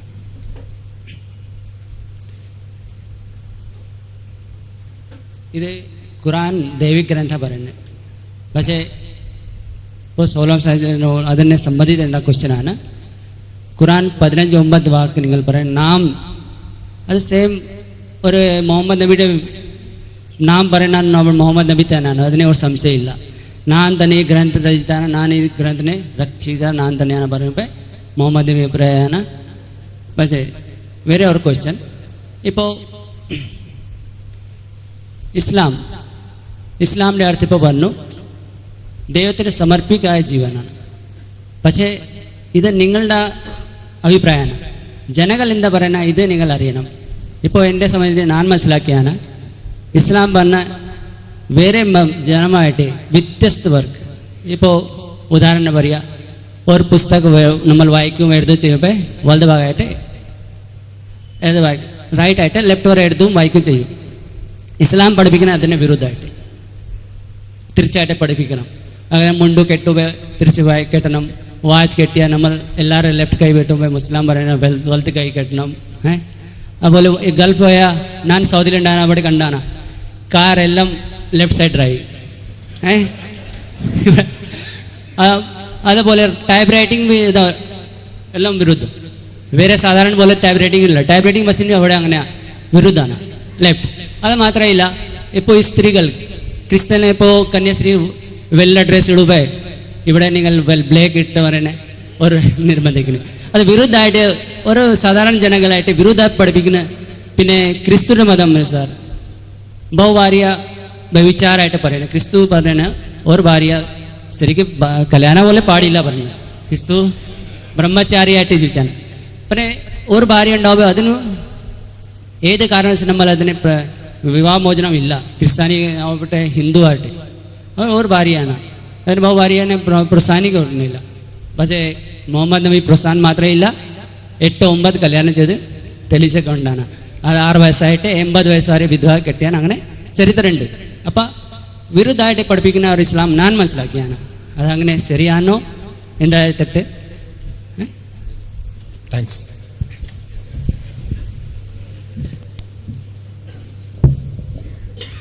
സാധാരണ ചോദ്യം, ഇസ്ലാം സമർപ്പണമാണ്, സമാധാനമാണ് എന്ന് പറഞ്ഞപ്പോൾ അദ്ദേഹത്തിന് വിരുദ്ധമായി മനസ്സിലായത്, അല്ലെങ്കിൽ അദ്ദേഹത്തിന് ഇസ്ലാമിനെ കുറിച്ച് മനസ്സിലാക്കാൻ കഴിഞ്ഞത്, എല്ലാവരും തെക്കോട്ട് നടക്കുമ്പോൾ വടക്കോട്ട് നടക്കുന്നവർ മുസ്ലിങ്ങൾ എന്നാണ്.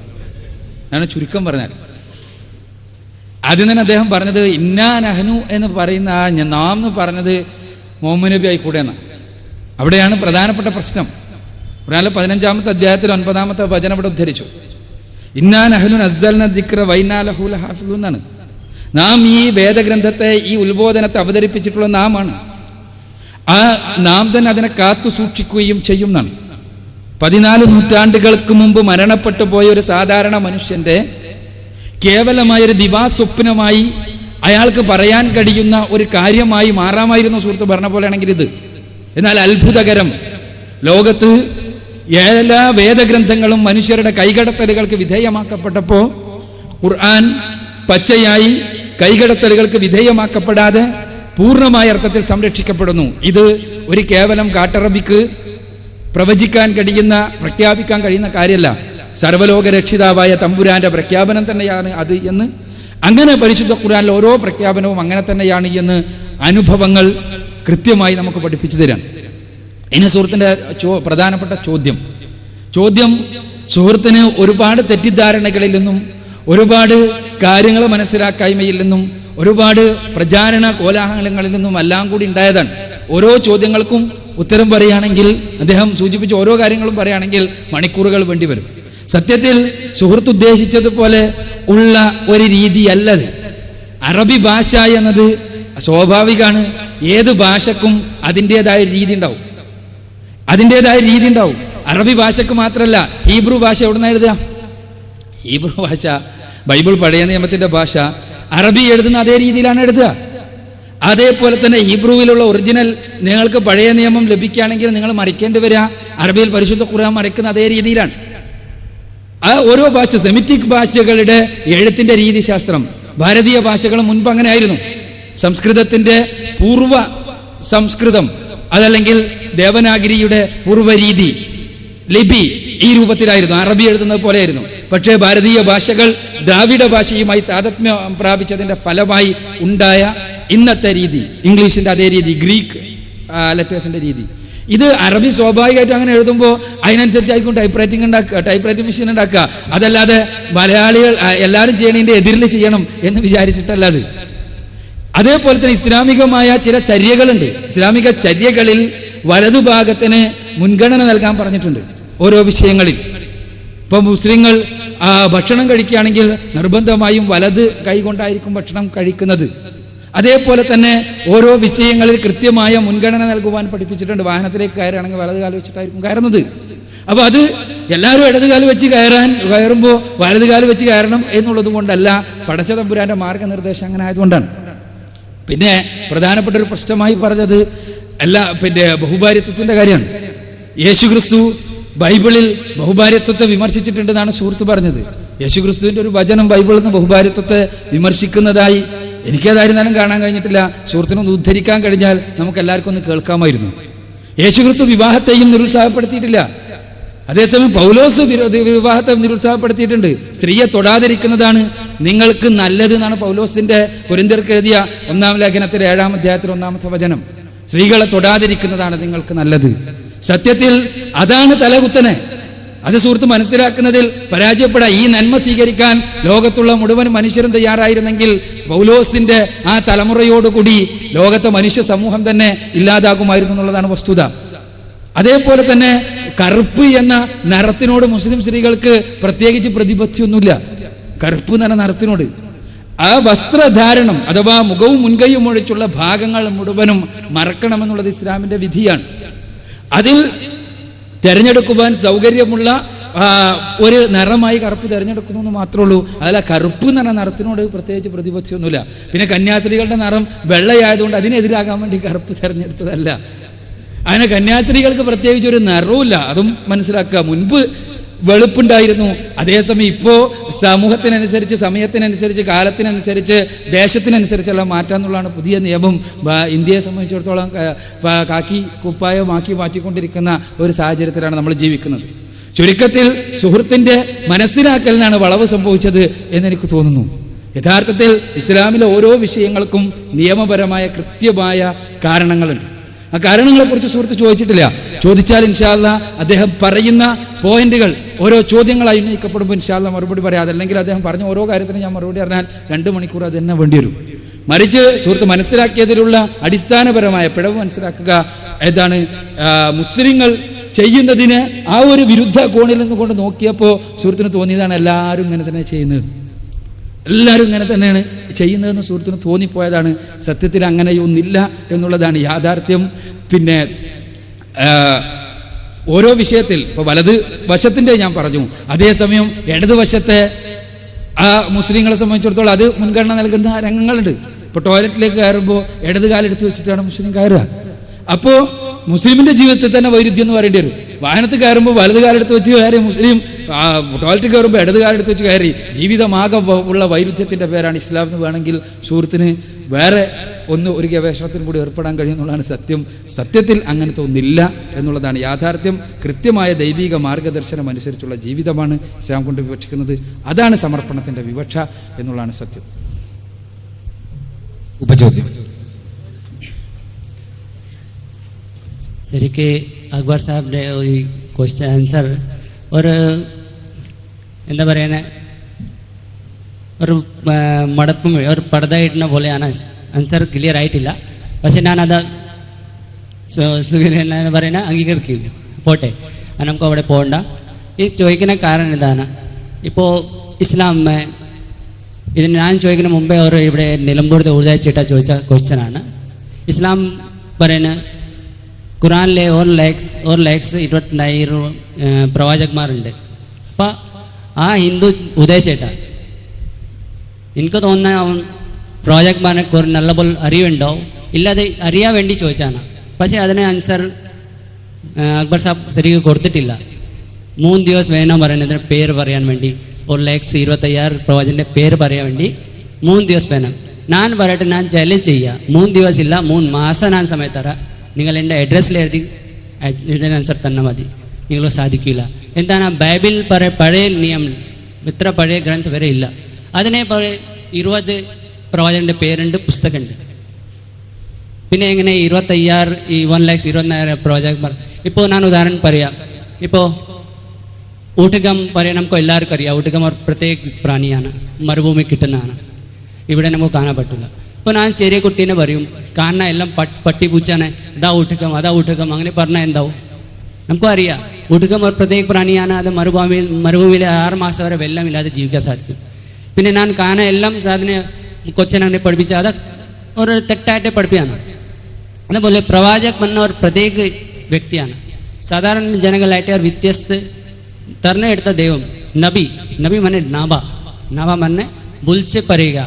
ദൈവത്തെ സന്ദേശ് ജനങ്ങളെ വിളിച്ച് പറയണം. അതാണ് നബിയുടെ ഡ്യൂട്ടി. അതിനെ തെളിയിക്കാൻ വേണ്ടി കുറേ ശക്തി അത്ഭുതം അടിയാളം നബീനെ കിട്ടും. അത് ദൈവനെ സന്ദേശം. അപ്പോൾ എന്താ അത് അത്ഭുതം കാണിക്കണം. ഇല്ലാതെ ഇപ്പോൾ മുഹമ്മദ് നബി സംബന്ധി നോക്കിയപ്പോൾ ജനങ്ങൾ ചോദിച്ചു ഒരു പ്രാവശ്യം, നിങ്ങൾ ദൈവത്തെ പ്രവാചകനല്ലോ, നിങ്ങൾ ഒരു അത്ഭുതം കാണിച്ചു. അപ്പോൾ മുഹമ്മദ് നബിയോട് മാറുണ്ട്, എനിക്ക് പറ്റില്ല, അല്ലാതെ സാധിക്കും പറഞ്ഞിട്ട് അവിടെ മാറിപ്പോയി സംഭവം. അത് നിങ്ങൾക്ക് ഖുറാനിൽ ഉണ്ട്. അപ്പോൾ അവിടെ നമുക്ക് എങ്ങനെ തെളിവ് സാധിക്കും? അത് ഈ കിട്ടി ഖുറാൻ ദൈവിക് ഗ്രന്ഥമാണ്, അത് നമുക്ക് പറയാൻ പറ്റൂല. എന്താണ് ഞാൻ ചോദിക്കണേ, നിങ്ങൾക്ക് 1,22,000 നബിമാർ വേണം. ഞാൻ പറഞ്ഞ നബി കണ്ടീഷൻ നബി ആയിട്ട് എനിക്ക് അതിന് ഉത്തരം ഇപ്പോൾ വേണ്ട, 2-3 ദിവസം വേണ്ട, ഞാൻ 3 മാസം സമയം തരാം, എനിക്ക് കിട്ടിയാൽ മതി. ഇല്ലാതെ നിങ്ങൾ ഈ ഖുറാനിൽ ഈ വചനം തെറ്റ നിങ്ങൾ സമ്മതിക്കണം. ഇല്ലാതെ അത്ര എൻ്റെ ക്വസ്റ്റ്യൻ.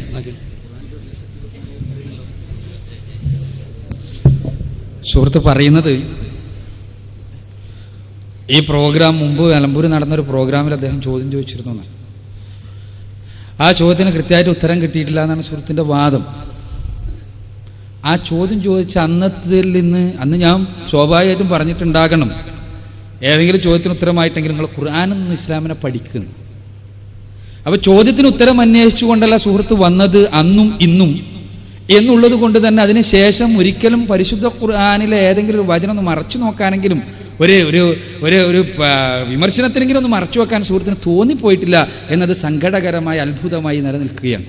അവിടെയാണ് അധപ്പതനത്തിൻ്റെ ആഘാതത്വം നമുക്ക് കാണാൻ കഴിയുന്നത്. എന്താണെന്ന് വെച്ചാൽ ഖുർആനിൽ 1,24,000 പ്രവാചകന്മാരുണ്ടെന്ന് എവിടെയും പറഞ്ഞിട്ടില്ല. അങ്ങനെ ഖുർആനിലൊരു വചനേ ഇല്ല.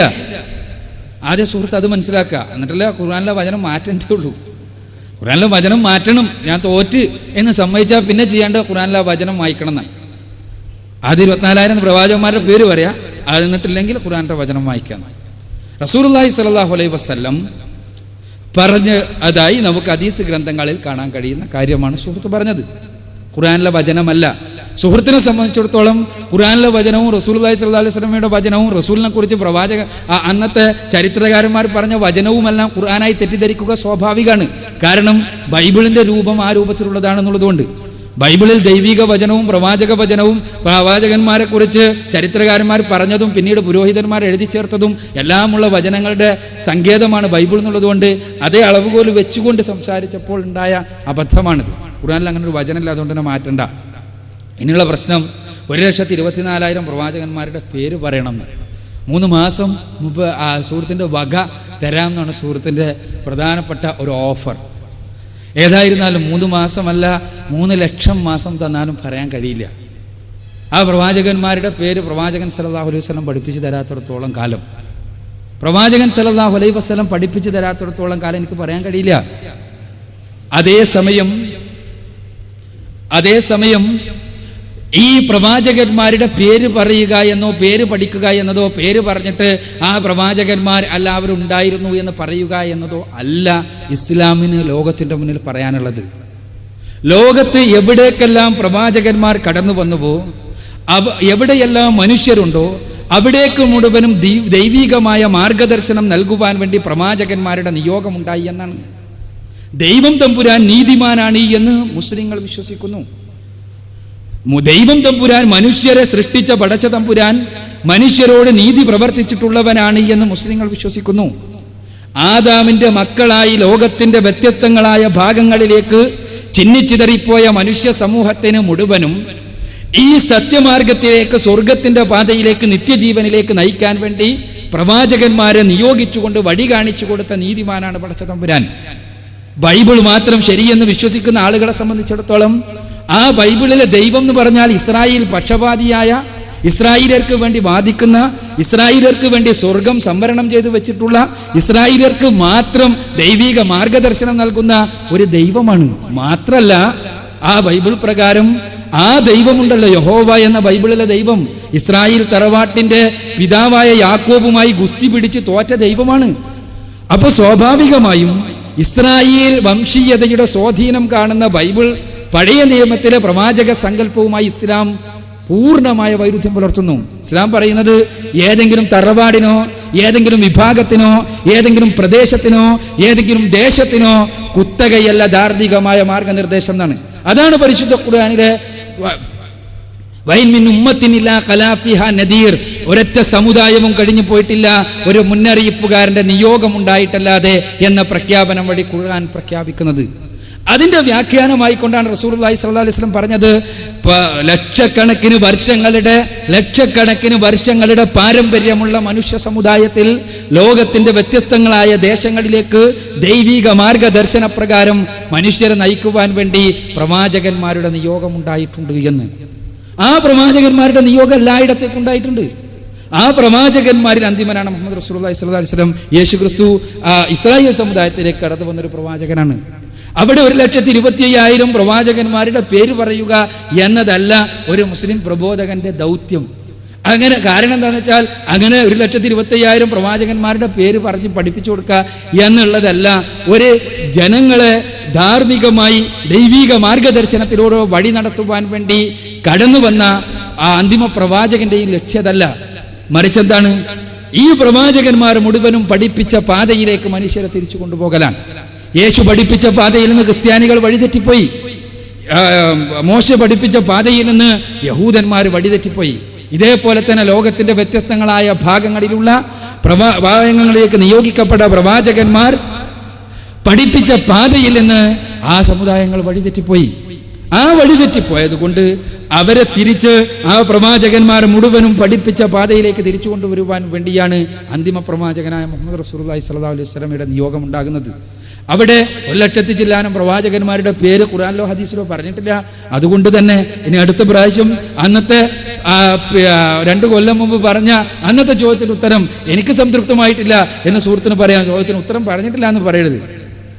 സുഹൃത്തിന് സംതൃപ്തമാവണമെങ്കിൽ സുഹൃത്ത് പറഞ്ഞ പോലെ ഞാൻ 3 ദിവസം ഇവിടെ നിന്നിട്ട് അവരെ പേരുണ്ടാക്കി പറയാൻ കഴിയില്ലല്ലോ. 25 പ്രവാചകന്മാരുടെ പേരെ ഖുർആനിൽ പറഞ്ഞിട്ടുള്ളൂ, അത് പറയാൻ പറ്റും, അല്ലാത്ത പറയാൻ കഴിയില്ലല്ലോ. ഇനി എന്താ, പ്രവാചകനാകണമെങ്കിൽ അത്ഭുതം കാണിക്കണം എന്നാണ്. പ്രവാചകനാകണമെങ്കിൽ അത്ഭുതം കാണിക്കണം ആണ് പിന്നെ സുഹൃത്ത് പറയുന്നത്. തീർച്ചയായും പ്രവാചകനാണെങ്കിൽ അത്ഭുതം കാണിക്കണം. ബൈബിളിൽ പഠിപ്പിച്ചിട്ടുള്ള പ്രവാചകന്മാരെല്ലാവരും കാണിച്ച അത്ഭുതങ്ങൾ എന്തൊക്കെയാണ് എന്ന് കൃത്യമായി പറയാൻ സുഹൃത്തിന് ഞാൻ തിരിച്ചൊരു വെല്ലുവിളി നടത്തുകയാണ്. ബൈബിളിൽ പ്രവാചകന്മാരായി പഠിപ്പിക്കപ്പെട്ട ഒരുപാട് പേരുണ്ട്. അബ്രഹാം പ്രവാചകൻ നടത്തിയ അത്ഭുതം എന്താണ്? ഇസ്ഹാക്കിന്റെ അത്ഭുതം എന്താണ്? ഓരോരുത്തർക്കും കൃത്യമായ അത്ഭുതങ്ങൾ അവർക്ക് ഉണ്ടായിട്ടുണ്ടാകാം. പക്ഷേ ബൈബിൾ അത് വിശദീകരിക്കുന്നുണ്ടോ പരിശോധിക്കപ്പെടേണ്ടതാണ്. ഇനി മറ്റൊരു വശം, മുഹമ്മദ് റസൂലുള്ളാഹി സ്വല്ലല്ലാഹു അലൈഹി വസല്ലം ഒരു അത്ഭുതം കാണിച്ചില്ല. പാവമായി പോയി. ബാക്കി എല്ലാവരും അത്ഭുതം കാണിച്ചപ്പോൾ റസൂലുള്ളാഹി സ്വല്ലല്ലാഹു അലൈഹി വസല്ലം ഒരു അത്ഭുതം കാണിക്കാണ്ടായില്ല. സത്യത്തിൽ മുസ്ലിങ്ങളെ സംബന്ധിച്ചിടത്തോളം അത്ഭുതങ്ങളെ കുറിച്ചുള്ള അവകാശവാദങ്ങളിൽ യാതൊരു കഴമ്പുമില്ല എന്ന് മനസ്സിലാക്കുന്നത് കൊണ്ട് തന്നെയാണ് ഇസ്ലാമിക പ്രബോധകന്മാർ ആ അത്ഭുതങ്ങളെ കുറിച്ച് പറയാത്തത്. എന്തുകൊണ്ടെന്നാൽ അത്ഭുതം യേശു ക്രിസ്തു മരിച്ചവരെ ജീവിപ്പിച്ചു എന്ന് നമ്മൾ പറയും, മുസ്ലിങ്ങൾ പറയും. കാരണം ഖുർആനിലതുണ്ട്, ബൈബിളിലുണ്ട്, അതുകൊണ്ട് ക്രൈസ്തവർ പറയും. പക്ഷെ ഭൗതികവാദി പറയുന്നു യേശു മരിച്ചവരെ ജീവിപ്പിച്ചു എന്ന് പറയുന്നു. യാതൊരു തെളിവുമില്ല. ആ തെളിവില്ല എന്ന് പറയുന്നവർക്ക് തിരിച്ചു മറുപടി കൊടുക്കാനില്ല. മുഹമ്മദ് റസൂലുള്ളാഹി സ്വല്ലല്ലാഹു അലൈഹി വസല്ലമയുടെ ജീവിതത്തിൽ ഉണ്ടായ അത്ഭുതങ്ങളെ പരിശുദ്ധ ഖുർആനും പ്രവാചക വചനങ്ങളും വ്യക്തമാക്കി പറഞ്ഞു തരുന്നുണ്ട്. യേശുവിന്റെ ജീവിതത്തിൽ പോലും ഇല്ലാത്ത, അല്ലെങ്കിൽ മറ്റു പ്രവാചകന്മാരുടെ ജീവിതത്തിൽ ഒരിക്കലും ഉണ്ടായിട്ടില്ലാത്ത രീതിയിലുള്ള അത്യത്ഭുതകരമായ കാര്യങ്ങൾ. ചന്ദ്രൻ പിളർന്ന സംഭവം പ്രവാചകന്റെ ജീവിതത്തിലുണ്ടായ അത്ഭുതമാണ്. റസൂലുള്ളാഹി സ്വല്ലല്ലാഹു അലൈഹി വസല്ലമയുടെ കാലത്തുണ്ടായ അത്ഭുതമാണ്. ഖുർആനിൽ രേഖപ്പെടുത്തിയിട്ടുള്ളതാണ്, സഹിഹായ ഹദീസുകൾ രേഖപ്പെടുത്തപ്പെട്ടിട്ടുള്ളതാണ്. ഒരൊറ്റ രാത്രി കൊണ്ട് മക്കയിൽ നിന്ന് ജെറൂസലേമിലേക്ക് പോവുകയും അവിടെ നിന്ന് വാനലോകങ്ങളിലേക്ക് യാത്ര ചെയ്യുകയും ചെയ്ത അത്ഭുതം ഇസ്രാഉം മിഅ്റാജും പ്രവാചകന്റെ ജീവിതത്തിലല്ലാതെ ബൈബിളിൽ മറ്റൊരു ആളുടെയും ജീവിതത്തിൽ, അല്ലെങ്കിൽ മറ്റേതെങ്കിലും വേദഗ്രന്ഥത്തിൽ ഏതെങ്കിലും ഒരു ജീവിതത്തിൽ പറഞ്ഞിട്ടില്ലാത്ത കാര്യമാണ്. പക്ഷെ നമ്മൾ എന്തുകൊണ്ടത് പറയുന്നില്ല? നമ്മെ സംബന്ധിച്ചിടത്തോളം കേവലമായ അവകാശവാദങ്ങളിൽ, പ്രത്യേകിച്ച് അവകാശവാദങ്ങളിൽ മതപ്രബോധനത്തിന് പ്രസക്തിയില്ല എന്നുള്ളത് കൊണ്ടാണ്. തിരിച്ചു ചോദിക്കും ഭൗതികവാദി, ഇത് വെറുതെ പറയുന്നൊരു വർത്താനം, എന്താ തെളിവ്? അവിടെയാണ് നമുക്ക് ലോകത്തിന്റെ മുന്നിൽ പച്ചയായി അവതരിപ്പിക്കുവാനുള്ള അത്ഭുതം സ്ഥിതി ചെയ്യുന്നത്. അതാണ് ഖുർആനാകുന്ന അത്ഭുതം, പരിശുദ്ധ ഖുർആനാകുന്ന അത്ഭുതം. അതുകൊണ്ടാണ് നമ്മൾ അത് പറയുമ്പോൾ ഇവരെടുത്ത് ഖുർആൻ മാത്രമേ ഉള്ളൂ, ബാക്കി അത്ഭുതങ്ങളൊന്നുമില്ല എന്നൊരു ധാരണ പൊതുവെ മിഷനറിമാരുണ്ടാക്കാൻ വേണ്ടി ശ്രമിക്കുന്നുണ്ട്. അതിന് ഉപോത്ബലകമായി ചില ഖുർആൻ സൂക്തങ്ങൾ അവർ ദുർവ്യാഖ്യാനം ചെയ്യാറുമുണ്ട്. അത് സുഹൃത്ത് ഇവിടെ പറഞ്ഞു. എന്താണത്? പരിശുദ്ധ ഖുർആനിൽ പ്രവാചകൻ സല്ലല്ലാഹു അലൈഹി വസല്ലമയുടെ അടുത്ത് വന്നുകൊണ്ട് ചില ആളുകൾ അവരിങ്ങോട്ട് ആവശ്യപ്പെടുക, അത്ഭുതം ചെയ്യ്, ആകാശത്ത് നിന്ന് ഒരു ഗ്രന്ഥം ഇറക്കിക്കൊണ്ട, ആകാശത്തിൽ നിന്ന് നീ ഒരു ഗ്രന്ഥം ഇറക്കിത്താ, അതല്ലെങ്കിൽ ഞങ്ങൾ പറയുന്ന രീതിയിലുള്ള അത്ഭുതങ്ങൾ നീ ചെയ്യ്. റസൂലുള്ളാഹി സ്വല്ലല്ലാഹു അലൈഹി വസല്ലമയുടെ അത്ഭുതങ്ങളുടെ കാര്യത്തിൽ വെല്ലുവിളിക്കുകയാണ്. അപ്പോൾ പടച്ച തമ്പുരാൻ മാനവ സമുദായത്തിന് പ്രവാചകത്വത്തിന്റെ ദൗത്യം എന്താണ് എന്ന് പഠിപ്പിച്ചു കൊടുക്കുവാൻ വേണ്ടി പറഞ്ഞയച്ച പ്രവാചകനോട് പറയാൻ പറയുന്നു, അത്ഭുതങ്ങൾ എൻ്റെ കീശയിലുള്ളതല്ല, എനിക്ക് എൻ്റെ സ്വന്തം ഇഷ്ടമനുസരിച്ച് ചെയ്യാൻ കഴിയുന്ന കാര്യമല്ല. ഇത് റസൂലുള്ളാഹി സ്വല്ലല്ലാഹു അലൈഹി വസല്ലമയോട് പറയാൻ പരിശുദ്ധ ഖുർആൻ പറയുന്നുണ്ട്. അത് സന്ദർഭത്തിൽ നിന്ന് അടർത്തിയെടുത്ത് ദുർവ്യാഖ്യാനം ചെയ്ത ക്രൈസ്തവ മിഷണറിമാരുടെ രചനകൾ വായിച്ചിട്ടാണ് സുഹൃത്ത് പറയുന്നത്. എന്നാൽ യേശു ഒരു അത്ഭുതം ചെയ്തിട്ടില്ല.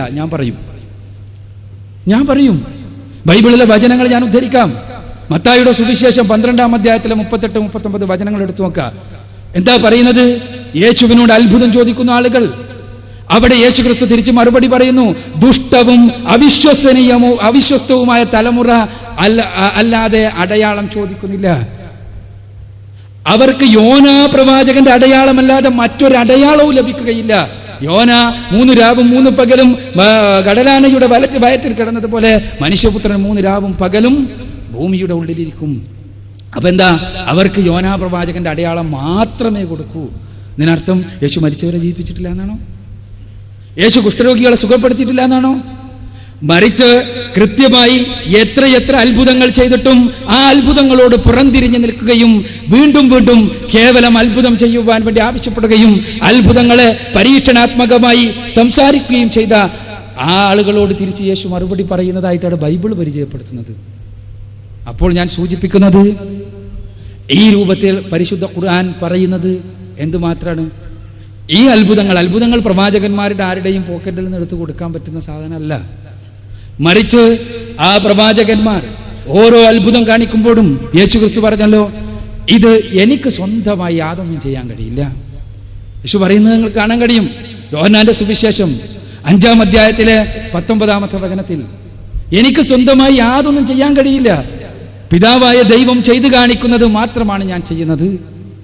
വീണ്ടും യേശുക്രിസ്തു പറയുന്നു, യോഹന്നാന്റെ സുവിശേഷം 5-ാം അധ്യായത്തിലെ 30-ാമത്തെ വചനത്തിൽ, ഞാൻ സ്വയമായി യാതൊന്നും ചെയ്യുന്നില്ല, പിതാവ് ചെയ്തു കാണിക്കുന്നതല്ലാതെ ഞാൻ സ്വയമായി യാതൊന്നും ചെയ്യുന്നില്ല. ഇതിനർത്ഥം എന്താ? യേശുവിന് സ്വന്തമായി യാതൊന്നും ചെയ്യാൻ കഴിയില്ല. ഇത് തന്നെയാണ് മുഹമ്മദ് റസൂലുള്ളാഹി സ്വല്ലല്ലാഹു അലൈഹി വസല്ലമയോട് പറയാൻ കൽപ്പിക്കുന്നത്. അത് ഈ വചനങ്ങളെ സന്ദർഭത്തിൽ നടത്തിയെടുത്തുകൊണ്ട് റസൂലുള്ളാഹി സ്വല്ലല്ലാഹു അലൈഹി വസല്ലം ഒരു അത്ഭുതവും ചെയ്തിട്ടില്ല എന്ന് പറയേണ്ടതില്ല. പ്രവാചകന്റെ അത്ഭുതം, പ്രവാചകന്റെ പ്രവാചകത്വത്തിനുള്ള തെളിവ് നിങ്ങൾക്ക് ഏത് സമയത്തും പരിശോധിക്കാവുന്ന തെളിവ് പരിശുദ്ധ ഖുർആനാകുന്ന തെളിവാകുന്നു. നിങ്ങൾക്ക് പരിശോധിക്കാം. ആ വിഷയമായി ഇവിടെ സംസാരിച്ചു കഴിഞ്ഞു. ആ വിഷയത്തിലല്ല ചോദ്യം, അതുകൊണ്ട് ഞാൻ അങ്ങോട്ട് പോകുന്നില്ല. അത് പരിശോധിക്കാം, പഠിക്കാം, മനസ്സിലാക്കാം. അത്ഭുതങ്ങളുടെ അത്ഭുതമാണ് എന്ന് ബോധ്യപ്പെടാം എന്ന് മാത്രമേ എനിക്ക് സൂചിപ്പിക്കാനുള്ളൂ.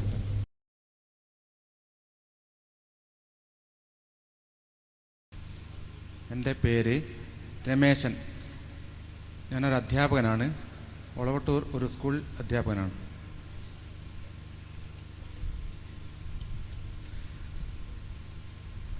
ഇസ്ലാം മതത്തെക്കുറിച്ചുള്ള ഒരു സംശയമാണ് എനിക്ക്. പലിശയുമായി ബന്ധപ്പെട്ട ഒരു ചോദ്യമാണ് ഞാൻ ചോദിക്കുന്നത്. ഇസ്ലാമിൽ പലിശ നിഷിദ്ധമാണെന്നാണ് ഞാൻ അറിഞ്ഞത്. വാങ്ങുന്നതും കൊടുക്കുന്നതും ഇത് കാലഘട്ടത്തിന് യോജിച്ചതാണോ? ഇതുമായി ബന്ധപ്പെട്ട് ഖുറാനിൽ എന്താണ് വിശദമാക്കിയത്? അറബി രാഷ്ട്രങ്ങളിൽ ഇത് പ്രാവർത്തികമാക്കിയിട്ടുണ്ടോ? എന്തുകൊണ്ട് ഇന്ത്യയിൽ അല്ലെങ്കിൽ കേരളത്തിൽ അങ്ങനെയുള്ള ബാങ്കിങ് സംവിധാനം ഇസ്ലാം മതവിശ്വാസികൾ തുടങ്ങി അത് വിജയിപ്പിക്കാത്തത്? ബഹുമാന്യനായ രമേശൻ മാസ്റ്ററുടെ ചോദ്യം, ഇസ്ലാം പലിശയെക്കുറിച്ച് ഒരുപാട് പറയുന്നുണ്ട്.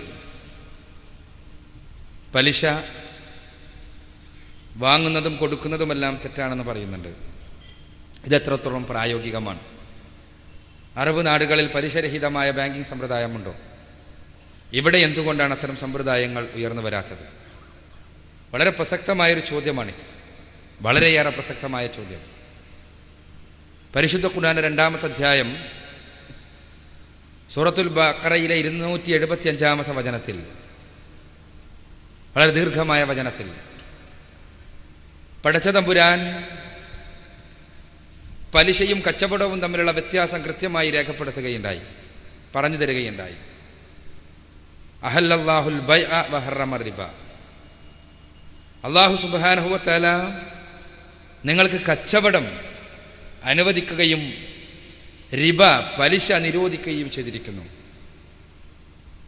ഇത് അത്യന്താധുനിക എക്കണോമിക് സിസ്റ്റത്തിൽ, ആധുനിക സാമ്പത്തിക ശാസ്ത്രപ്രകാരം എത്രത്തോളം പ്രായോഗികമാണ് എന്നതാണ് ഒന്നാമത്തെ ബഹുമാന്യനായ മാഷയുടെ ചോദ്യം.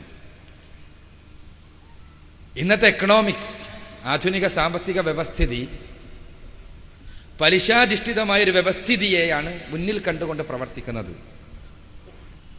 യഥാർത്ഥത്തിൽ ഈ പലിശാധിഷ്ഠിതമായ വ്യവസ്ഥിതിയുടെ സ്വാഭാവികമായ ഉപോൽപ്പന്നമാണ് സാമ്രാജ്യത്വത്തിൻ്റെ കടന്നുകയറ്റം എന്നുള്ളതും മൂന്നാം ലോക രാജ്യങ്ങളുടെ അധോഗതി എന്നുമുള്ള വസ്തുത നമ്മൾ ഇന്ന് മനസ്സിലാക്കാൻ ആരംഭിച്ചിരിക്കുന്നു. മൂന്നാം ലോക രാജ്യങ്ങൾ അതെന്നും ഡെവലപ്പിംഗ് കൺട്രീസായി മാറണം, ഒരിക്കലും ഡെവലപ്ഡ് ആയിക്കൂടാ. ഈ ഡെവലപ്മെന്റ് ആവട്ടെ എന്താണ്, ആരാണ് നിശ്ചയിക്കുന്നത്? സാമ്രാജ്യത്വം നിശ്ചയിക്കണം. ആ ഒരു തലത്തിലേക്ക് മൂന്നാം ലോക രാജ്യങ്ങളെ കൊണ്ടുപോകുന്നത് സത്യത്തിൽ പലിശാധിഷ്ഠിതമായ വ്യവസ്ഥിതിയാണ് എന്ന് ലോക എക്കണോമിക് സിസ്റ്റത്തിന്റെ പ്രഗത്ഭരായ വക്താക്കൾ തിരിച്ചറിയാൻ ആരംഭിച്ചിരിക്കുന്നു. പലിശരഹിതമായൊരു സാമൂഹ്യ വ്യവസ്ഥിതിക്ക് മാത്രമേ ഇന്ന് എക്കണോമിക്സിൽ സാമ്പത്തിക ശാസ്ത്ര രംഗത്ത് കാണുന്ന ക്രൈസിസുകൾക്ക് അഥവാ സാമ്പത്തിക രംഗത്ത്, ലോക സാമ്പത്തിക രംഗത്ത് കാണുന്ന പ്രതിസന്ധികൾക്ക് പരിഹാരം കാണാൻ കഴിയൂ എന്ന് സാമ്പത്തിക ശാസ്ത്രജ്ഞന്മാർ തുറന്നു പറഞ്ഞുകൊണ്ടിരിക്കുന്ന ഒരു കാലഘട്ടത്തിലാണ് നമ്മൾ ജീവിക്കുന്നത്. അത് വ്യത്യസ്ത രാജ്യങ്ങൾ തമ്മിലുള്ള പലിശ ഇടപാട് മാത്രമല്ല, നമുക്ക് നമ്മുടെ ചുറ്റുപാടും തന്നെ അറിയാം. ഒരു പ്രയാസത്തിൽ പലിശക്കൊരൽപ്പം പണം കടം വാങ്ങിയ മനുഷ്യൻ അവസാനം കിടപ്പാടം പോലും എഴുതി കൊടുത്ത് നാട് തെണ്ടേണ്ടി വരുന്ന അവസ്ഥാവിശേഷം എത്രയെത്ര ഉദാഹരണങ്ങൾ നമ്മുടെ ചുറ്റും. എന്തുകൊണ്ടിതുണ്ടാകുന്നു? എന്തുകൊണ്ടുണ്ടാകുന്നു? ചോദ്യത്തിനുത്തരം പലിശ എന്ന സാമ്പത്തിക പിശാച്. ആ സാമ്പത്തിക പിശാച് എന്ന് പറയുമ്പോൾ വേറൊരു കാര്യം കൂടി നാം മനസ്സിലാക്കണം. ലോകത്തെ പലിശ വ്യവസ്ഥിതിയെ താങ്ങി നിർത്തുന്നത് സത്യത്തിൽ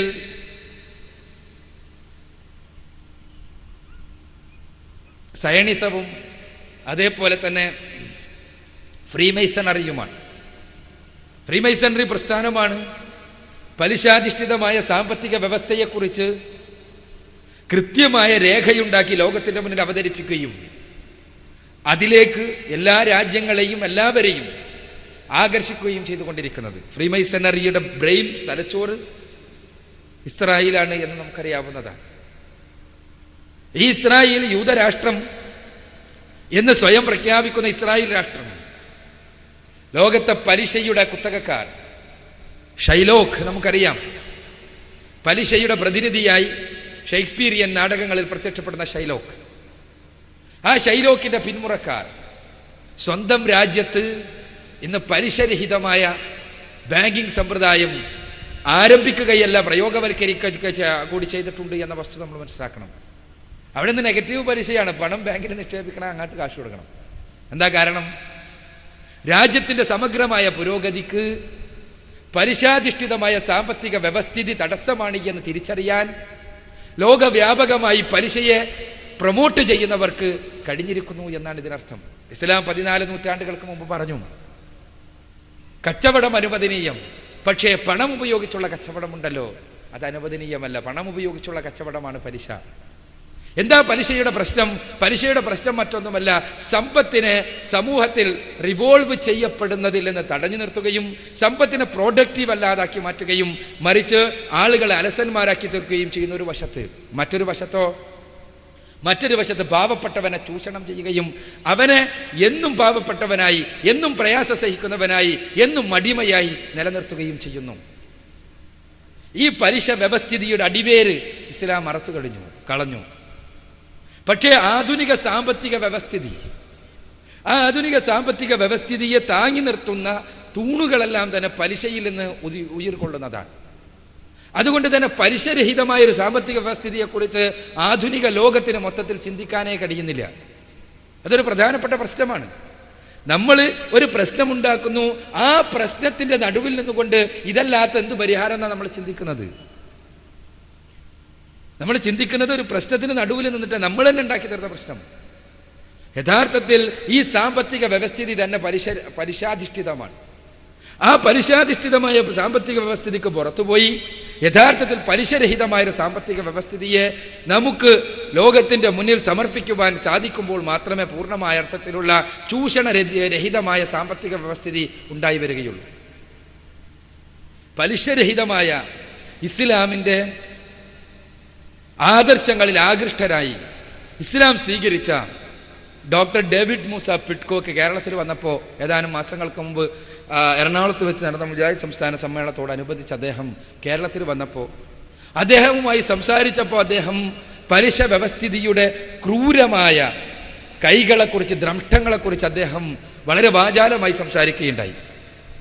ഞാൻ സൂചിപ്പിക്കുന്നത് അദ്ദേഹം ഇസ്ലാമിലേക്ക് ആകൃഷ്ടനാകാൻ തന്നെ കാരണം പലിശയെക്കുറിച്ചുള്ള ഇസ്ലാമികമായ നിർദ്ദേശങ്ങളാണ്.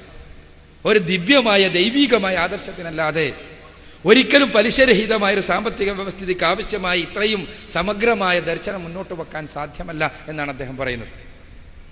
സത്യത്തിൽ ഈ പലിശരഹിതമായ സാമ്പത്തിക സംവിധാനം ഇത് ആധുനിക സമൂഹത്തിലും പ്രായോഗികം തന്നെയാണ്.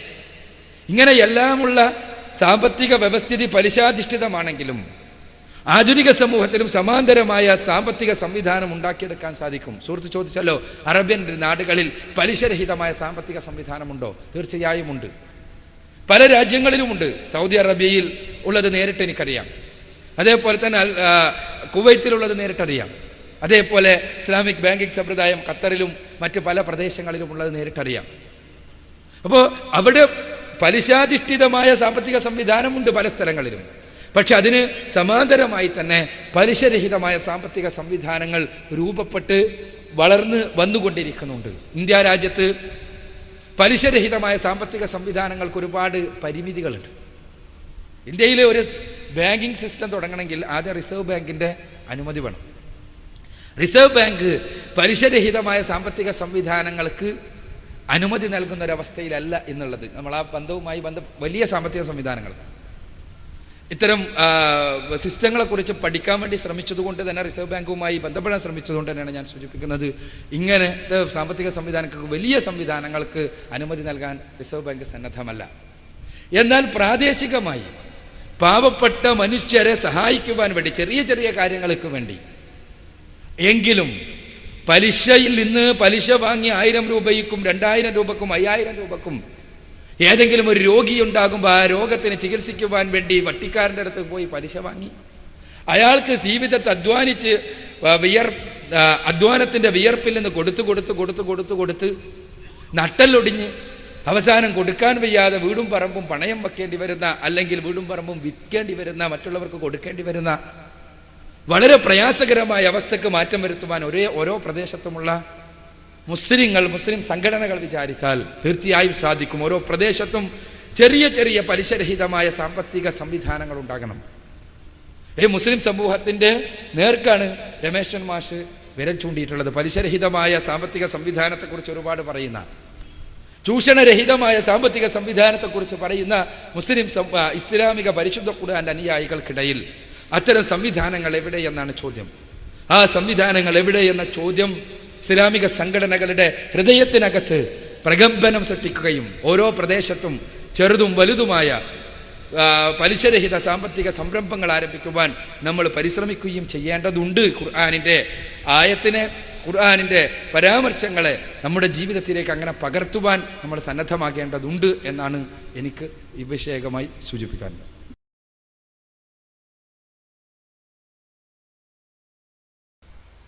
എൻ്റെ പേര് ഗവി ഗണേശൻ, ഉള്ളണത്താണ്. ഇസ്ലാമിനെ പറ്റി കുറച്ച് പഠിക്കണം എന്ന് ആഗ്രഹമുണ്ട്. അതുകൊണ്ട് മനുഷ്യൻ വഴി തെറ്റിലേക്കാണല്ലോ ഇന്ന് കൂടുതലായിട്ട് പോകുന്നത്. അപ്പോൾ അതിനെപ്പറ്റി അന്വേഷിച്ചപ്പോൾ നിങ്ങളെ ഇതിൽ തന്നെ നമ്മൾ കേട്ടു ഇതിൻ്റെ പിന്നിൽ ഒരു ഇബിലീസ് പ്രവർത്തിച്ചിട്ടുണ്ടെന്ന്. അപ്പോൾ ആ ഇബിലീസ് എല്ലാം സൃഷ്ടിച്ച ദൈവത്തിന് ആ ഇബിലീസിനെ ഇല്ലാതാക്കി കൂടെ ഇരുന്നോ എങ്കിൽ മനുഷ്യൻ വഴി തെറ്റിപ്പോയില്ലല്ലോ എന്നായിരുന്നു എൻ്റെ ചോദ്യം. അതിന് വ്യക്തമായൊരു മറുപടി കിട്ടിയാൽ.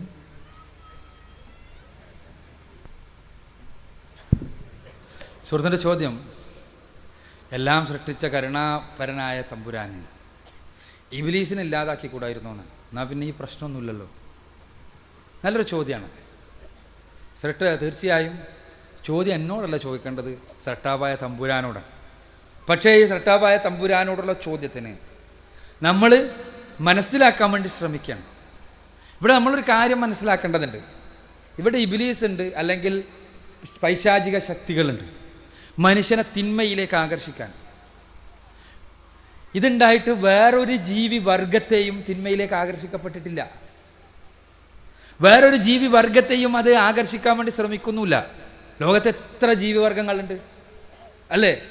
ചെറുതും വലുതുമായ ജീവിവർഗങ്ങൾ, അമീബ മുതൽ നീലത്തിമിംഗലം വരെയുള്ള ജീവിവർഗങ്ങൾ, ഏകകോശ ജീവി മുതൽ അല്ലെങ്കിൽ അമീബയേക്കാൾ ചെറിയ വൈറസിനെ പോലെയുള്ള ഒരു കോശമുണ്ടെന്ന് പറയാൻ പോലും പറ്റാത്ത ജീവി മുതൽ ഭീമാകാരമായ നീലത്തിമിംഗലം വരെയുള്ള ജീവികൾ, ആ ജീവികളെ ഒന്നിനും വഴിതെറ്റിക്കാൻ ഒരാൾക്കും സാധിക്കുന്നില്ല.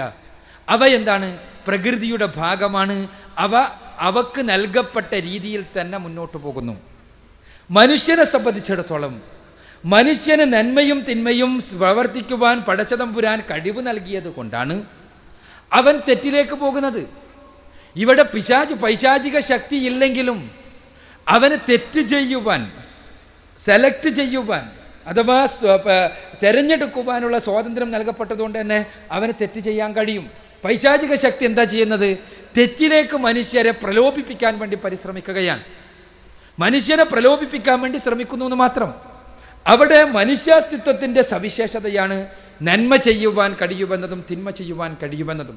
പരിശുദ്ധ ഖുർആൻ മനുഷ്യാസ്തിത്വത്തെക്കുറിച്ച് പറഞ്ഞപ്പോൾ ഈ രണ്ട് ആത്യന്തികതകളെയും കുറിച്ച് കൃത്യമായി പഠിപ്പിച്ചു. ലഖദ് ഖലഖനൽ ഇൻസാന ഫീ അഹ്സനി തഖ്വീം സുമ്മ റദദ്നാഹു അസ്ഫല സാഫിലീൻ. ഖുർആനിലെ 95-ാമത്തെ അധ്യായം സൂറത്തു തീനിലെ 4-5 വചനങ്ങളാണ്. മനുഷ്യനെ ഏറ്റവും ഉന്നതമായ രീതിയിൽ പടച്ചവൻ സൃഷ്ടിച്ചു, അവനിൽ അധമനാക്കുകയും ചെയ്തു. ഈ രണ്ട് അസ്തിത്വങ്ങളും മനുഷ്യനുള്ളതാണ്. നമുക്കറിയാലോ, ജീവിവർഗത്തിലൊന്നും തന്നെ ചീത്ത ജീവിയും നല്ല ജീവിയുമില്ല. ജൈവലോകത്തൊന്നും തന്നെ ചീത്ത ജീവി നല്ല ജീവിയുണ്ടോ? ഇല്ലല്ലോ. കാട്ടിൽ നമ്മൾ ഈ സോപ്പ് കഥകളിലും പഞ്ചതന്ത്രം കഥകളിലും നമ്മൾ പറഞ്ഞതാണ് അവിടുത്തെ നല്ല സിംഹത്തെയും ചീത്ത സിംഹത്തെയും കുറിച്ച്. നമ്മൾ പറഞ്ഞതാണ് കുറുക്കനെ മന്ത്രിയാക്കിയതും രാജാവായിട്ട് സിംഹത്തിനാക്കിയതും നമ്മളെ കഥാകാരന്മാരാണ്. പാവം കുറുക്കന് പറഞ്ഞിട്ടില്ല, സിംഹം പറഞ്ഞിട്ടില്ല. പക്ഷേ അവിടെയൊന്നും തന്നെ തിന്മയില്ല. തിന്മയില്ല എന്ന് പറഞ്ഞാൽ അവയുടെ ജനിതക കോഡുകളിൽ രേഖപ്പെടുത്തപ്പെട്ടതനുസരിച്ച് അവ ജീവിച്ചു കൊണ്ടേയിരിക്കുന്നുണ്ട്. മനുഷ്യൻ്റെ ലോകത്തോ മനുഷ്യന് ഇതേപോലെയുള്ള പ്രഭാഷണങ്ങൾ ആവശ്യമായി വരുന്നു, വിദ്യാലയങ്ങളിൽ പോകേണ്ടി വരുന്നു, പോലീസ് സ്റ്റേഷൻ വേണ്ടി വരുന്നു, നിയമകൂടങ്ങൾ വേണ്ടി വരുന്നു, ഭരണകൂടങ്ങൾ വേണ്ടി വരുന്നു. ഇല്ലെങ്കിലോ സർവത്ര കുഴപ്പമായിരിക്കും. ജീവികളുടെ ലോകത്ത് പോലീസ് സ്റ്റേഷനുണ്ടോ? നിയമകൂടുണ്ടോ? ഭരണകൂടുണ്ടോ? ആരെങ്കിലും ഭരിക്കാനുണ്ടോ? ഒന്നുമില്ല. പക്ഷെ അവിടെ ഒരു കുഴപ്പമില്ല.